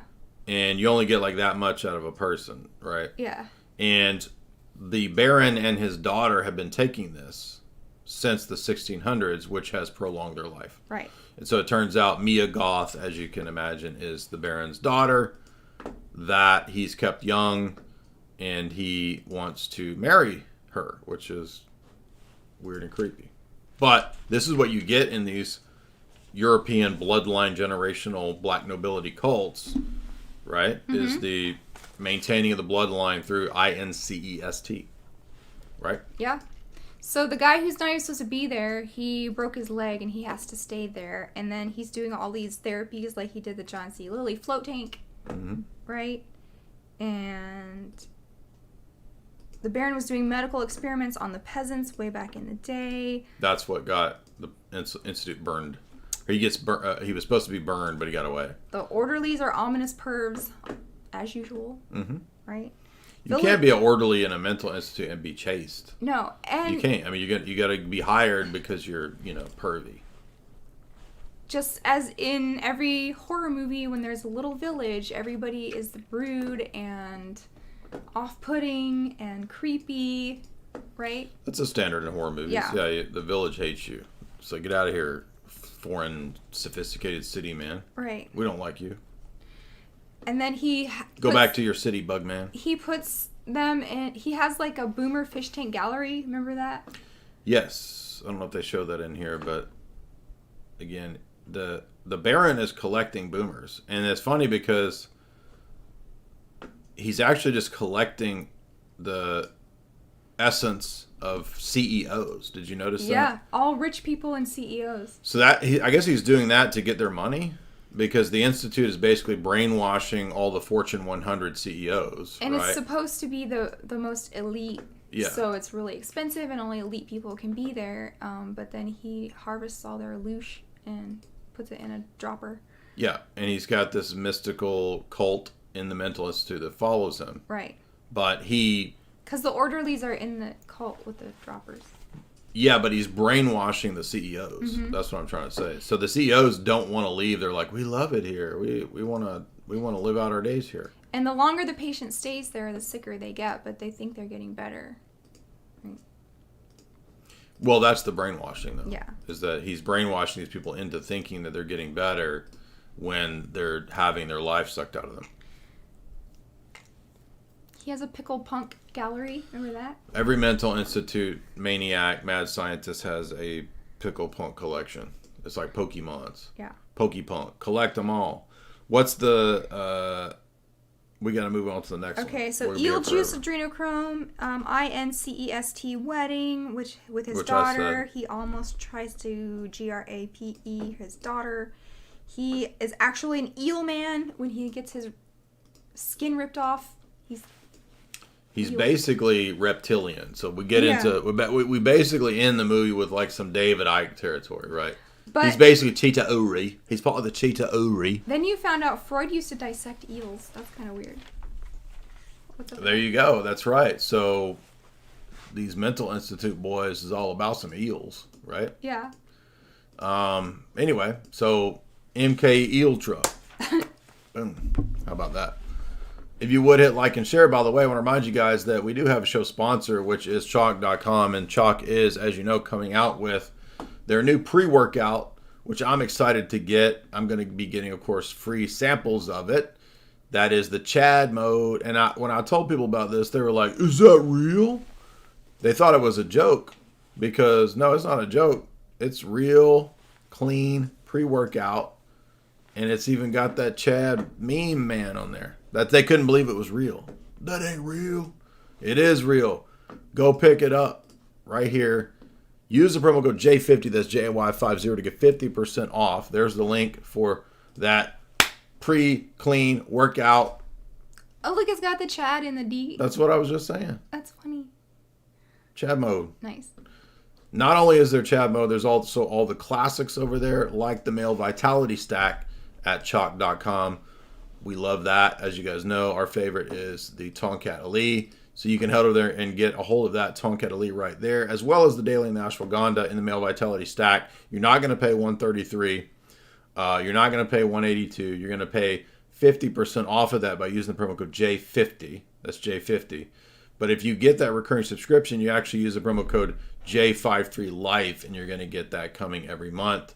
We love Chalk.com. They've got a ton of products over there. Be sure and head on over here and check them out. The She Legit, great for mental focus and clarity. They've got the Irish Moss, great for hormone balance and regulation for the ladies. We've got the Female Vitality Stack that includes Ashwagandha, She Legit, and Irish Moss. You can get that over there as well for the ladies. Again, chalk.com. Be sure and get into fighting against the toxic soy sludge world that we live in by fixing your diet, fixing your workout regimen, and fixing your mineral deficiency over at chalk.com. All right, what's up next? By the way, thank you for the super chats I'll read a couple of them while Jamie gets the next one out. Mel Yu, super chat winner so far, $100. Thank you so much. That's a big fat super chat. Thank you so much. You want to read Mel Yu's since it was so much money? You're the man, Jay. Sorry, I've been MIA, but still show love when I can. Thank you. You get one soy face as a payment, transaction payment for that $100. Look at that. Wow. Huge super chat. Really appreciate that. So let's see. We did Cure for Wellness. You want to read another super chat? Travis, $5. Expose them crazy sex SEX. slaves. SEX slaves. 304 is Agent Dyer. Thank you so much. Slow Boy, $5. Figured it out, Jay. Thinks theosis is literally growing your hair out to look like Jesus. I'm just in my, Picasso was in he was in two shitty phases, right? He was in a blue phase and a cube phase, and they're both equally shitty. But I'm moving out of Nick Cage phase past Matthew McConaughey phase, and neither of my phases are shitty. So, what do you think of that? You got your Samson hair going. Okay. Right? I'll go with that. Livio Floria, $10. Do you have opinions on Chilling Adventures of Sabrina? It has Don Draper's daughter, Lady Rohan. Is that the reboot that I think we did an episode? We did an episode. I did an episode with Clyde Lewis on the reboot of Sabrina the Teenage Witch, and we got deep into the promotion of the Satanism stuff. I think that it's moving out of like a lot of the shows are just promoting outright Satanism now, not so much the witchcraft stuff. Well, that one was pretty serious. Like at the end of the first season or episodes did you of watch that. the first Just season? a couple of them. She had to like marry the devil. Yeah, it was pretty. On her 16th birthday or something like that. It wasn't like Melissa Joan Hart. No, right. It was not lighthearted. There was no robot cat saying like sassy things. This was really dark. So you want to read that one? Yeah. Trainer Melissa, $50. Wahoo! Spooktober. What is scariest? Red pill to Skittles pipeline, drunken crocodiles, or hobo demons? So she must have watched your live stream on Red Pill to Skittles. Yeah. Drunken crocodiles or hobo demons. Which of the three do you? Hobo demons. Technically, it's MGTOW to Skittles pipeline. Do you think? Or are you saying that all the red pill people are pushing rainbow? They're not pushing rainbow, are they? So. You think that it's just destroying pair bonds so that people will then turn to Skittles? Is that what you think? Yeah, well, I think that the point of it, even though they make valid points and have grievances that you should listen to. You think the point is to end pair bonds? Yes, and to get men to despise women so much that they learn to accept that lifestyle, the Skittles lifestyle. But most people in red pill still like women. They're not MGTOW. Yeah, but if you get them young, it's like all the young boys now. It's not men with fully developed brains that are latching onto this now. It's very young boys. Well, the internet is a blessing and a curse at once, I guess. Married female viewer, $3. $3 lady dollars for the lady streamer. So you get $3 out of this. That's you. It. But Melissa, she sent you a super chat too, so she likes your yes, material. We love Melissa. We'll pause super chats. Let's go to the next. So the next one is a somewhat accurate witchcraft movie, even though it's kind of a satire. I would say this is the most realistic one, called The Love Witch 2016. And it's like done in a 70s campy like style, super camp. Right? Mm-hmm. So... yeah, it has a Rosemary's Baby, 1960s British Hammer Films type. I think it's Hammer Films, isn't it? The British era of this kind of occult stuff, yeah. So she's starting a new life in the Redwoods after she had a nervous breakdown when her husband left her. She started having intrusive thoughts and had to go to therapy. She talks about how her abuse led to discovering witchcraft. And that's the point I was making in the beginning. People who feel disenfranchised and like they don't have any power turn to the dark side and yes, because they think it's going to give them power. Yeah. Exactly. And it takes place in Eureka, California, which is a spooky place anyways. And why is that? The vibes and the architecture and the houses. Because vibes. Well, it's spooky. No, I had a guy say in a debate, because vibes, man. Yeah. That was his reply to me. Because vibes of Eureka equals spook. Okay. Also, as soon as you get there, if you go to any not truck stops, like rest stops where they put up posters of missing people and stuff, like there are more missing posters than I've ever seen at any other rest stop in my whole life in Eureka, California. Like there was layers of them. Really? Yeah. So, how to get your man back? You have to be tricky. Well, she does the LaVey satanic witch approach, right? She uses all of her feminine wiles to steal that lady's man, as well as basically stealing any man she wants, because she is she's become kind of a psychopath, right? Where she's still charming. She's not antisocial, so she's not a sociopath, but she's still got her charm. She's had a psychotic break. And and now she's basically using her charm to put a spell upon every man that comes across her path. Exactly. That's what I'm trying to say. So she says she started using parapsychology so she won't get hurt again. And this is exactly what we're talking about. What do you mean? When people are just going around using each other and in the dating world and the hookup culture, and people get hurt and then they turn to witchcraft and say, never again am I going to, get my heart broken. I see what you mean. Witches going their own way. Wigtow. Wigtow. Yeah. So she thinks that giving men sex unlocks their love. Well, it's sort of two polar opposites, right? It's like over here is the extreme of MGTOW and incel, and then the other extreme is feminist witch. Exactly. Goddess worship. Yes, MGTOW and WGTOW. But the interesting thing is her friend is the progressive feminist who wants equality and respect, but the witch girl just wants to be loved because she lives in a fairy tale. Yes, and her fantasy world actually is like her coven also runs the local Renaissance fair, which is also very accurate. A lot of the goobers and weirdos and creeps behind Renaissance fairs are also people into Wicca and the occult and Crowley and all that. See, look at the house. It's spooky, right? Yeah, that's her where she's staying. She's renting an apartment there. That's in Eureka. Gotcha. Makes sense. Yeah. So her grimoire said every man and woman is a star. So we have people who know what they're talking about. Well, that's Crowleyan. Yeah. And you like that carpet? It's interesting. Is that I've never seen a ritual carpet. I mean, before. how long until we start seeing that at Lowe's and Home Depot? Yeah. Right? You get just a straight up witch rug. Yeah. Right. Let me get that mauve zone rug. Right. When you go to get a rug, you don't get a mauve rug. You get the mauve zone rug. Right. And she makes art and candles and soap and voodoo dolls for money. So this is a funny intersection of natural products with witchcraft, and I think that's how a lot of people get into that too, because they're trying to be more into pure nature. And nature. Yeah, they don't want all the chemicals. I'm into nature. Pure. But it's good for them to get away from that stuff and be more natural. But then they go into the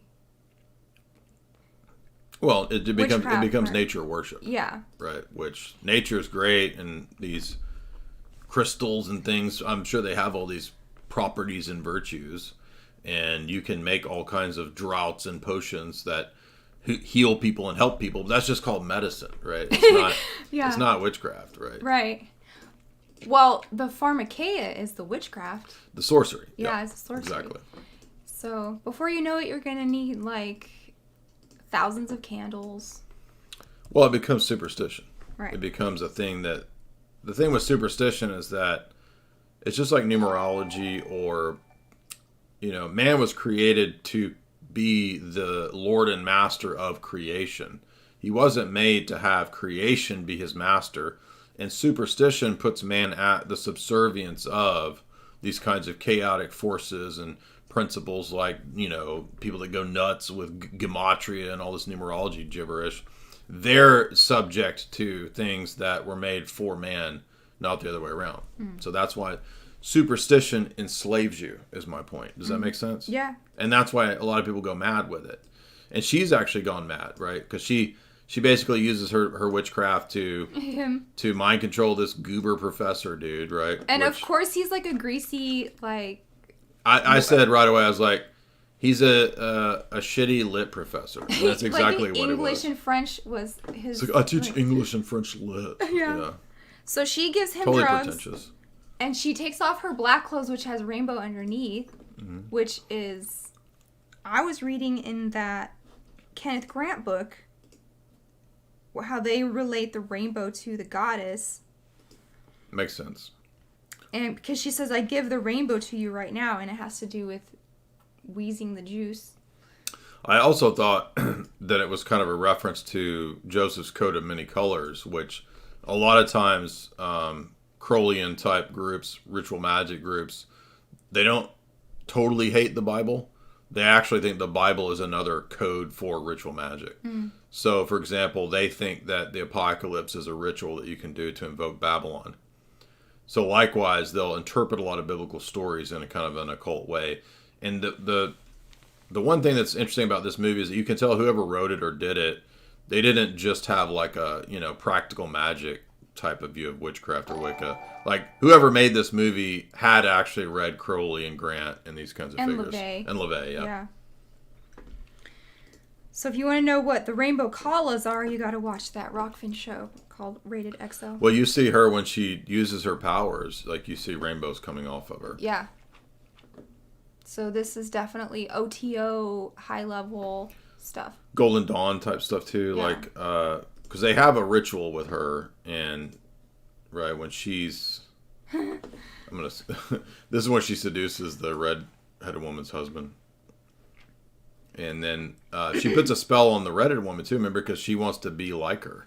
Yeah. And then she has a fit when she tries on her stuff and tries to attack her. Right. So anyway. Did you like the tampon urine rosemary cocktail? No, this one said witchcraft is gross. This is a bunch of witch bottle. It's a bunch of garbage, right? It's a bunch of people not taking out the trash and then being like, "Ooh, I'm gonna put that in a spell." I like her witch friends are so cringe. Like there's the simp wizard, right? Yeah, this is actually pretty accurate, right? The Coomer simp wizard who's like he kisses your womb and your chest. This guy, right? Yeah. He's their coven leader, right? And that is so, like, every coven leader, man. He just wants the... Dude! Witchcraft is old dudes trying to sleep with goth chicks. Yep. Right, that's the Sam Tripoli summation. But they do mention Satanism, Thelema, Druid magic, Sigil magic, Organite, Alchemy, and SEX magic. There she is with her pee bottle magic. That's her witch bottle with her potions. So, anyway, is that it for Love Witch? They were practically quoting Anton LaVey about lust power. Guys will do anything for her. Oh, the witch's flying ointment. So she rubs this... Well, let's pass that. That's a little... Okay. That's a little, Watch that Rockfin show. Right. Go watch Jamie's Rockfin show that we mentioned earlier. Greasy Coomer coven ritual, kissing the butt of the devil. That comes up in the stories about what the Templars and witches were supposedly up to, right? They do talk about human sacrifice of the black witches and white witches. They talk about Artemis, Aphrodite, Isis. Are they eating cakes of light at the party? Remember that? They were all taking them. It was gross, yeah. Yeah. The lady said witchcraft saved her life. They have a weird-ass Ren Fair in the woods, which is like midsummer. But all of her coven is who actually runs the Ren Fair. Yeah. That was interesting. And we covered the Ren Fair stuff in my history of... in some of my serial killer talks, because some of the Ren Fair people, they were the ones hosting Leonard Lake and Charles Ng. Leonard Lake lived with all of those Ren Fair idiots when he was up to his serial killer stuff. Did you know that? Yeah. Yeah. I remember you showing a picture of him in his, like, Sorcerer's Apprentice hat. No, that's one of the wizards that let him live on the compound. Oh, okay. I forget that name. That guy's a clown, but he would be perfect for this movie. But they're all connected to the Ren Fair. Right. The very origins of Renaissance fairs are a bunch of California fantasy writer PEDO advocates. Mm-hmm. Literally people like Marion Zimmer Bradley is one of these figures who her daughter has come out saying that her mom was a PEDO. Mm-hmm. Do you know what I'm talking about? She wrote Mists of Avalon. Uh-huh. She's one of the most famous fantasy writers. And I mean, she looks like, right? And she's in the circles of all of these people, and her daughter says that she was... I remember that. A PE creep person. Priestess of Avalon, Lady of Avalon. The Mists of Avalon. So this is also another way that witchcraft was promoted to a lot of women in America was through Marion Zimmer Bradley's writings, but her daughter became Christian and then talked about all this, right? Mm-hmm. So I'm gonna the most unrealistic thing about this is all the witches are hot, and all the Ren Fair people are hot, right? It's like in the real world they'd all be uggos. Well, we've already seen this experimenting in our TikTok invasions and our analysis of TikToks that the Ren Fair witch women do not look like these women. That is not what they look like. Right. Yeah, and so they have an alchemical wedding in the woods. They have that stupid Oak King, Holly King play. This one, yeah. Yeah. And then they start talking about how men love less, women love more because they're drowning in estrogen. Somebody said all the witches have bowl cut hair, and thick glasses. Exactly. On TikTok.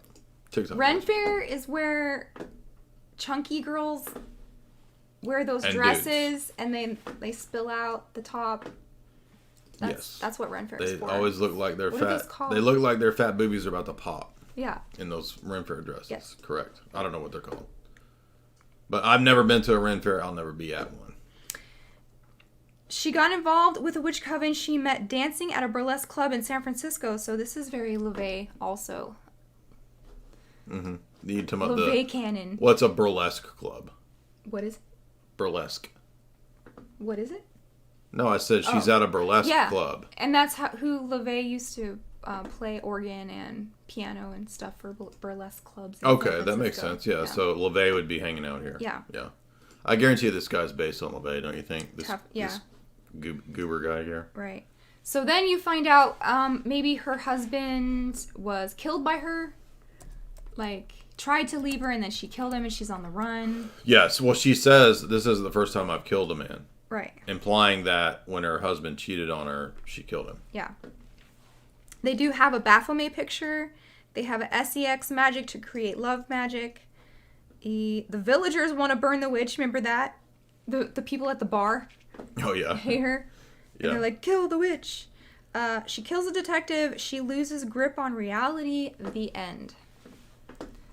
Yeah. So an interesting satire. Again, it's very much in the vein of...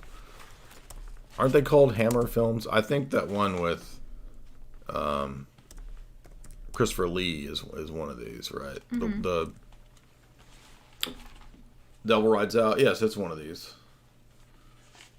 I mean, Hammer films was like British era 60s occult movies. Basically everything that has Christopher Lee is one of these Hammer films, from Blood, the Rites of Dr. Satan, you know, all these Christopher Lee movies are Hammer films, right? So this is kind of a takeoff on that, right? So you see, here's a documentary on Hammer films if you're interested, but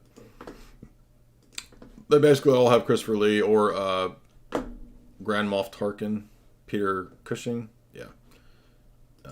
Anyway. So, what's next? I think that's it. So, we did Veronica Decides to Die. We did Don't Say a Word. We did The Craft. We did Season of the Witch. We already did them all. The that was Ward. quick. I thought we had a bunch more. Stonehurst Asylum. We did Practical Magic. Yeah. Oh, Witches of Eastwick. Yeah, we haven't done this. Okay. I knew we had 2 more to do, at least. We have Witches of Eastwick and Death Becomes Her. So, I remember I was going to look up. So people were asking, when did you guys cover the witches? Well, Jamie and I did a witch stream when we first met. Actually, it was one of the first podcasts that we did. It's still there. You can go all the way back to 7 years ago. Wow.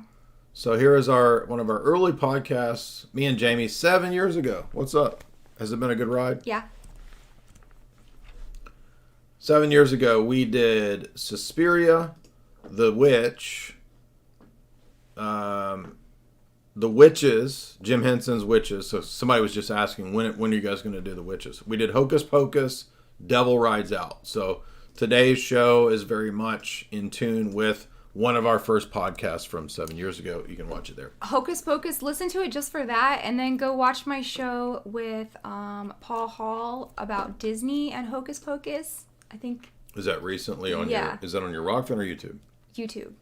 Okay, and so for those that are interested, you can follow Jamie in the title of this video. Jamie is tagged in this very video. So just remember, on YouTube, you can tag people in the title of the video now. So people are saying, where's Jamie's channel? It's tagged right there. Go subscribe to that. I've been doing lives. That's really fun. And we just did Hocus Pocus 2 and we did Pan. So those are the most recent. Nice. All right. Guys, also, if you're interested in becoming a self-sufficient, independent entrepreneur, you can do so by taking Richard Grove's course right here over at Autonomy. He teaches a course that is a full sort of college-style course on self-sufficiency, autonomy, sovereignty, running your own business. You can do that right there at Richard's link. And I also have a full college-level course over at Richard's site right here, which is my 12-lecture philosophy course, which is always for sale. You can get it at any time. It is right there at the Autonomy Agora Marketplace, where you can sign up to get access to all of those. It's 30-plus lectures with Q&A total, covering the whole history of Western philosophy. So regardless, tyrannical reigner, $1. This one's for you, Jamie. Jamie, can you make an intro to orthodoxy video from a woman's perspective? It'll be a good reference video for women specifically. Have someone automate merch for you and start selling shirts. Okay. I will work on it. Storm the Cat, $10. Have you ever seen that ritual for the tunnel opening in Switzerland? Yeah, Gotthard Tunnel. What was the meaning of that? Also, do you think that they summon demons in CERN? And have you seen that video where those people in black cloaks are standing around a Hindu idol? Yeah, I did I've done 2 or 3 live stream discussions of the Gothenburg tunnel. The problem is that, like, it's hard to know what it. YouTube does not accurately pull up videos very well, is what I'm trying to say, right? When you search them on the main search. Mm-hmm. So I don't even know what my video was called. It's not that one. It's not that one. Yes, I've done it at least 2 or 3 times, but I don't even know what the video is called anymore. The Gothenburg Tunnel video. The CERN thing, yeah, so that's Shiva. Yeah, we've covered that too, yeah. Right. Yeah, I just don't know the title of these videos, and YouTube doesn't make it easy to find them. So, but we have covered it, so I don't know. But yeah, you're on target. What was I just thinking of? Let me see if I search tunnel, if maybe it comes up. So there's an old talk we did on CERN years ago. But no, I specifically made a video on occult public rituals, and I even went through the whole symbolism of that tunnel, but I just can't remember what it was. We do so many videos. We have done Suspiria too. Oh yeah, we did Suspiria as its own discussion, and I even made my own just video analysis of Suspiria right here. Suspiria and the is one that anybody who likes. I'm not a huge sorcery of surrealism, so here's a whole. Yeah, I know my analysis of the tunnel was not that long ago. It was maybe 6 to 8 months ago, but I don't remember the name of the video. Wait a minute, we have another one. No, that's the one we just did.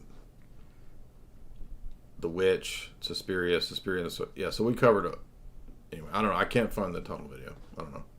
But we've done it. What's up next? What? Super chat or no? We'll start the movie. Okay. Witches of Eastwick. What do you think? This was really dumb. I mean, it was actually a hit, I think, because of all the big names.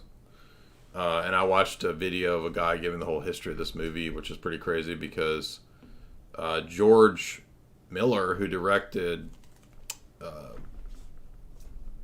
Mad Max, is the... No, I want Witches of Eastwick, not East End. What is this trash? He did not get along with Cher. He did not want Cher in his movie. The studios and the producers told him that Cher, Susan Sarandon, Michelle Pfeiffer, and Jack Nicholson's names will bring the millions. Which was correct. But George Miller wrote this. This is pretty funny. He actually, or no, he called her. That's what it was. He called Cher and said, "You are ugly. I hate your hair. Your voice is dumb. And I don't want you in my movie because you're 40 and I want it to be young, hot women." And she then said, "I have more star power than you and I will be in your movie." And she was. So there was this feud where Cher and George Miller hated each other. And he thought she was terrible for the role. And anyway, it's a bizarre film. It has a few interesting esoteric elements in it. I tend to think that any of these women that are in these movies, they're all witches. A bunch of Hollywood witches. That's what I think. I would agree. And I think Betty White, maybe? Probably. Okay, so this is Cher, Michelle Pfeiffer, Susan Sarandon, and Jack Nicholson as the devil. Right. And he seduces all three of them to get them to be jealous of each other and compete for his affection. Right. Well, this is a John Updike novel. Mm-hmm. And it starts with your fat booty Mother Earth dolls. Remember that? At the Magic Box. Oh, that store. Primitive idol that's supposed to be Mother Earth. The Venus of Willendorf or whatever. Right, built like Lizzo. Mm-hmm. She got the shape of Lizzo. That's that fat Earth, right? Mama Earth. Yes. Mammy Earth. Fat Earth. P-H-A-T. P-H-A-T Earth. Fat Earth. Susan Sarandon is getting sexually harassed at work, and they kind of summon the devil. Remember? At the graduation, and the storm and the lightning comes. Vaguely. So the devil arrives as a storm and lightning. Oh, in the church. Doesn't he show up at the church, Jack Nicholson? Or are they at a... Oh, yeah. Yeah. And then there's so much product placement in this movie. Do you remember? Mm-hmm. Everything has a brand name, like Jif peanut butter and, I don't know. There's just so many 80s brand name junk food. Well, they really thought this was going to be like, I mean, a big hit blockbuster, and I guess it kind of was. It was pretty successful just based on the names. Mm-hmm. But so I imagine they probably said, "Hey, we got a big blockbuster. Do you want Jif in there? Do you want, all this stupid corporate crap in there?" So these are three women who've been spurned by men and also their community, and they're just kind of their own clique. Wine momming it up. Right. Literally on the couch with glasses of wine momming. And they've all had bad experience with the patriarchy, has failed them, and left them vulnerable to the devil. The patriarchy fails them. The devil steps in to say, "I'm here to empower you ladies." Yeah. But the empowering only leads to more subservience. Right. However, this has a feminist narrative because the devil is a man, a seductive, patriarchal, predator male class, just like we saw Nicole Kidman's boyfriend, right? Dracula Cowboy. And now here we have again the evil devil patriarchal character who's given all the masculine categories. And he's funny because he actually is this, which is weird because you don't think of Jack Nicholson as this suave, like, player. Right. He doesn't. But he is this with a shitty little tiny nasty ponytail. He's this suave player who, like, literally just seduces each of them. Well, he tells them what they want to hear based on their their feminist ideas. Because when they have that party, they summon the perfect man. Mm-hmm. The devil shows up as Jack Nicholson. He tells them women are the only power. He tells them marriage kills women. He tells them you only bloom when you're single. And he's like, so he's spitting feminist game. Yeah, he's telling them what they want to hear, but he's engaging in the very opposite and getting them to act in the opposite way of what he's telling them. Right, because he's the horny little devil. And so he seduces her by belittling her life and put some dread game on her. And it works. Yeah. He triangulates. Yes. he plays some triangulation game on these wine moms, and it works. But his goal is to impregnate them with his devil babies. Yep. I thought it was weird. The one lady that recognizes what's going on in the town, she breaks her leg, and they say that she's crazy because she has bone marrow in her brain. I've never heard of that. Yeah, it's Veronica Cartwright, and then I was reading about this, or I watched a video. They said that the scene where she pukes up all the cherry pits. Yeah. That it was so crazy that they had to cut a lot of it because the test audiences were getting sick. It was yuck. But Veronica Cartwright, of course, from Alien and from Invasion of the Body Snatcher, she plays the fundamentalist Christian, which is interesting because you typically in Hollywood you think, oh, the fundamentalist Christian is the idiot. But ironically, she's the only person in the town that knows what's going on. And she's the one that says, the devil's here, he's up to no good, he's bewitching these women are... And nobody believes her, but she's actually correct. And then Satan and his witches put a spell on her, and she ends up getting killed for this. So, but it's funny because usually the crazy fundamentalist is the character that's the most wrong, but actually she's the prophetic character that's right. Yeah. So come to find out, Jack Nicholson buys this cursed mansion that the whole town knows about, where they used to burn witches. Mm-hmm. And then they say that witch hunts were to put midwives out of business. Okay. Okay, yeah, as if. He spits his feminist game. He's always agreeing with them how men are inferior to women as he's trying to seduce them. I wonder if that really works, though, because if you remember when Joss Whedon got in all his trouble for when Me Too went after him. Uh-huh. Do you remember that? Mm-mm. Well, they were all saying that all his feminism was bullshit because he was trying to basically sleep with everybody. And somebody, I'm trying to remember who it was saying that I think it was Elijah Dushku said something like she wouldn't be around Joss Whedon. Oh, really? Yeah, because, I don't know. I don't know if any of that's true, but I'm just saying that he had this public image of, I support Hillary and I'm super feminist. And then the story on him was the exact opposite. So I just wonder if did his feminist game ever actually work, or did everybody just see through it? I don't know. Well, it got Susan Sarandon to play the cello sensually until it catches on fire. That was so stupid. That was really dumb. Remember? Yeah. She burns down the place because she played the cello so sexy. I just thought that was so stupid. Yeah, I mean, this is supposed to kind of be...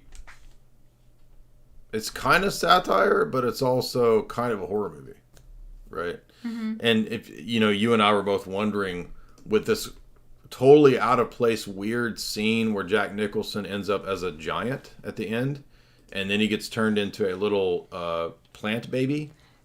Well, I found out why they did that. Why?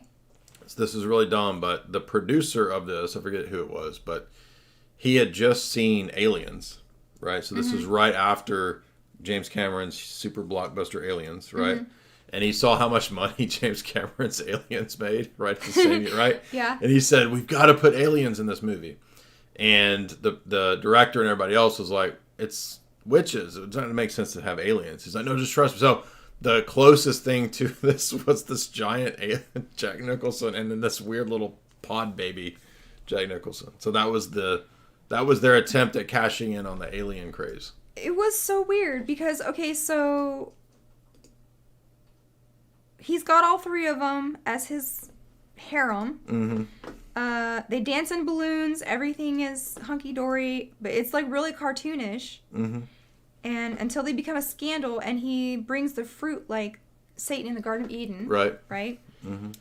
And then when they start rejecting him, he makes their worst fears come true. And they have to do magic to defeat him, and then he becomes giant melting Jack Nicholson. Right. Which is really weird. And the bug thing was weird, the alien thing, but then you come to find out he had impregnated all three of them, and he still communicates to his babies through the television. This is the part that gets really weird. So after he's been banished, he comes back on the TV as the spirit of the power of the air, right? The air as in the signals, television signals. And when the witches aren't present, the three children are watching the TV screens, and it's Jack Nicholson trying to indoctrinate them. And the women come in, and then they banish him again.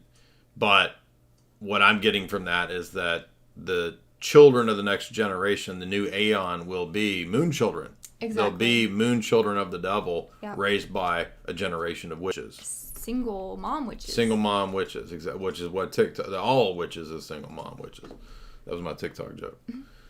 You didn't see my TikTok witch streams. They're funny. But next up, Storm the Cat. Storm the Cat, $5. If witches are feminists, do you think there are male anti-feminist wizards?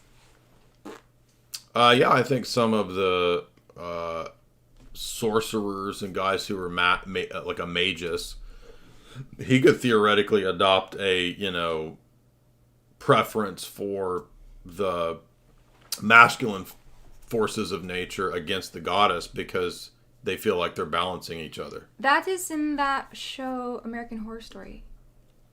That's what that whole season, Witches, is about. Witches I didn't watch against male. Oh, interesting. Yeah. Okay. So male and female witches fighting each other. I would say Tater Tots is kind of like that. Versus the feminists? Yeah. What do you think? Next one. Ali Adonai, $5. Thank you for the laughs to the Dyers. Thank you. Stephen Miller, $10. Hi, Jay. I wanted to know what your thoughts on the movie Passion of the Christ. It's a good movie, or is it satanic because it's from Hollywood? No, not everything from Hollywood is satanic. I think Mel Gibson made a good movie. I mean, there's nothing necessarily satanic about it, except that it does have a lot of emphases on Roman Catholic ideas of pain and torture, I guess you could say, in their idea of the crucifixion. I think the Orthodox view is there's a lot more emphasis on the resurrection and the victory over death than the notion of the suffering of the crucifixion. But no, I don't think that would be my only criticism. And I think Mel Gibson's a pretty based red pill dude. Did you know he got struck by lightning twice doing that? Did you ever hear that? Jim Caviezel? On the cross. Jim Caviezel? Yeah. No, I've not heard that. So let's see. That's all the super chats. What's our? Okay. Is it we have one last movie? One last one. Death Becomes Her, 1992.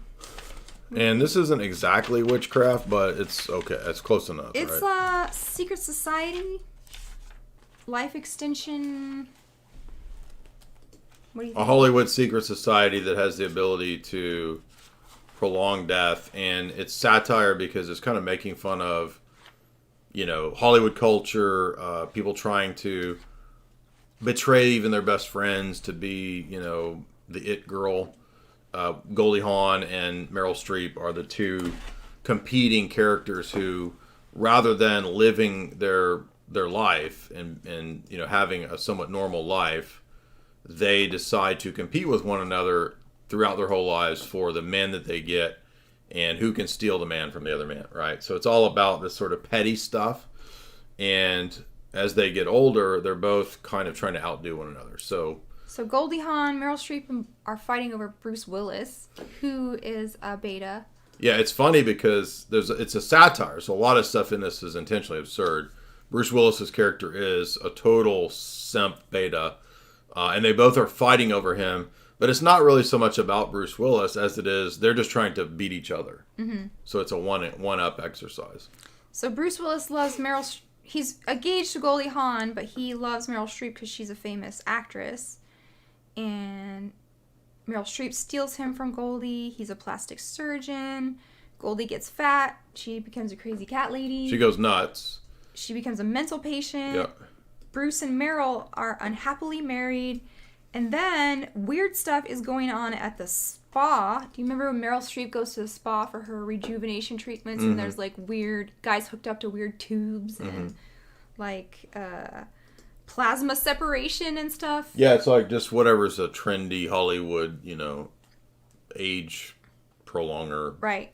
So I just thought that was a weird connection to the secret society through the med spa. Yeah, so the med spa leads you to this other route. Exactly. Good point. The mental institute med spa, treatments tell you how to get to Isabella Rossellini, who lives in this giant sort of mental institute / palace. It's a weird mix of and she's like this old world Hollywood 1920s person who has never aged, right? So we assume she's 100, 200 years old, and she's got this, potion that can keep you young indefinitely. Which is probably like the ADREN. It could have a reference to that, as we saw in Cure for Wellness, right? Yeah.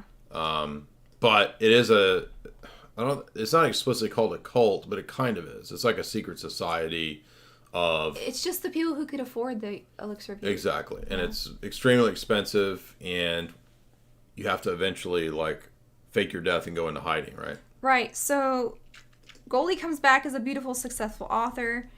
Meryl Streep's boy toy rejects her, and then she gets the elixir of youth from Isabella Rossellini. It has an ankh on it. Mm-hmm. Right? Eternal life. Yeah. Right. And then they're fighting over Bruce Willis. He pushes her down the stairs. That's one of the iconic famous movie scenes where she falls down the stairs and breaks her neck and puts it back on. And he boops her. Yeah. And so he has to use his mortician skills to preserve them. And they go to this elite Hollywood party where Elvis is there and Marilyn Monroe is there and all of the people who you think are dead, but they have just gone into hiding. Yeah. They fake their deaths and they're hiding out basically. Right. The other thing that so they said that this is when he boops her right here. They said that Meryl Streep was mad about this movie because she thought it was a genius screenplay, but she hated that they had just introduced a lot of CGI. And so she felt like it wasn't even a movie that starred her, but it starred CGI. So, but imagine how different it is now when basically the studios can they don't even have to have actors. They can have just totally CGI characters now. Yeah, just like Congress too. Exactly, right. And so she was complaining at this first introduction of pretty advanced, I guess, for that time, CGI, but this is the same CGI that Industrial Light and Magic would use in their very next... This is the first time they did it, and the next picture is Jurassic Park. Oh, really? Yeah, so this was super cutting edge. Pretty iconic, too, when she has that hole in her stomach. They said this was the first time that they had... throw the thing through the hole. It was the first time they had something like that in the film. There's the hole, So Bruce Willis actually ended up not taking the elixir of youth because there's a caveat to that, because you don't die.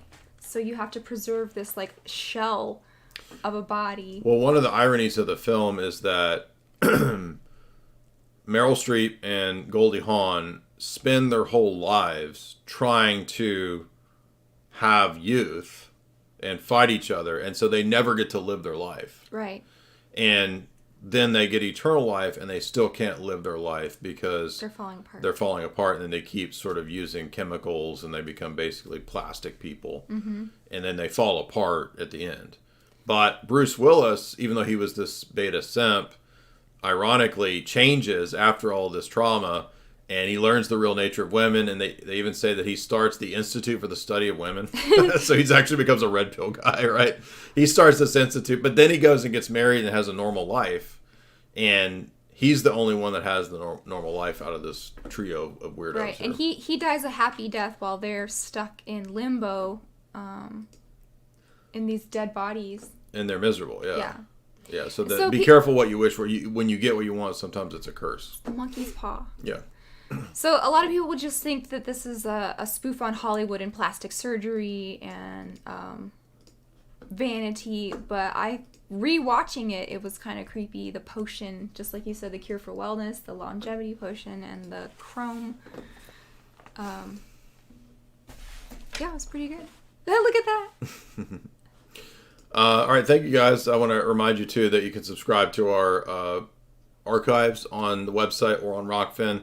The website has all the archives going back almost 10 years now, 7 or 8 years. There's the link right there to subscribe. Also subscribe to Jamie's channel, which is linked in the show description. Also be sure and use the chalk to get all the... We already did that. So get your hands on those minerals over at chalk.com. And I don't know, maybe we'll have time for one more Spooktober between... we're doing Friday with Baselit Analyzer. So... Yeah. We'll be doing food-themed horror, basically, I think. Mm-hmm. They're not all food, though, because Get Out isn't food. But basically, we haven't done Get Out, so we're doing that. We're doing The Invitation, which we did talk about, but we haven't talked about with BLA. Fresh, which is a creeper boyfriend horror, independent horror. And The Menu, which I did a discussion with the PsyOps Cinema Bros, the Anya Taylor-Joy movie. She's always in these MKUltra Mind Control movies. So, but we haven't talked about that with BLA. So, let's see if we got another super chat here. Steven Miller. Splashing Tail. I like that. $10. Look into Scientologists headquartered here in Clearwater, Florida. I got sucked into them when I lived in LA. Big time PEDs. Interesting. I didn't know about... I mean, I knew they have kind of compounds everywhere, but I haven't heard of that. I'll check that out. Thank you for that super chat. All right. Thank you guys. Everybody have a good evening. Also, by the way, you can get our books. My books over at the website and the shop. That's all in the show description as well. Signed copies at the website. People always say, hey, are they signed? Every book from my website, the advantage is that it's signed. So if it's a little bit more, right... That's why, rather than getting it from Jeffrey Bezos and Amazon, you get it from the website, you get a signed copy. So there is the Red Book. And I do want to mention to people, so we will be out of town next week. So some of the book orders will be a little delayed because we're going to be doing a lot of content and filming in Italy. So we're looking forward to that. But it will delay some of the book. So if you put a book order in now, just be aware that it's going to be a couple weeks before we ship them out. 3 more days to Halloween. Yeah, be sure to watch Halloween 3. Silver Shamrock. Right, so Halloween 3 has the worst song ever that will stick in your mind like a mind virus. But we had a lot of fun doing Halloween 3. Was that in one of our cult streams? I think it was Spooktober like 2 or 3 years ago. Yeah.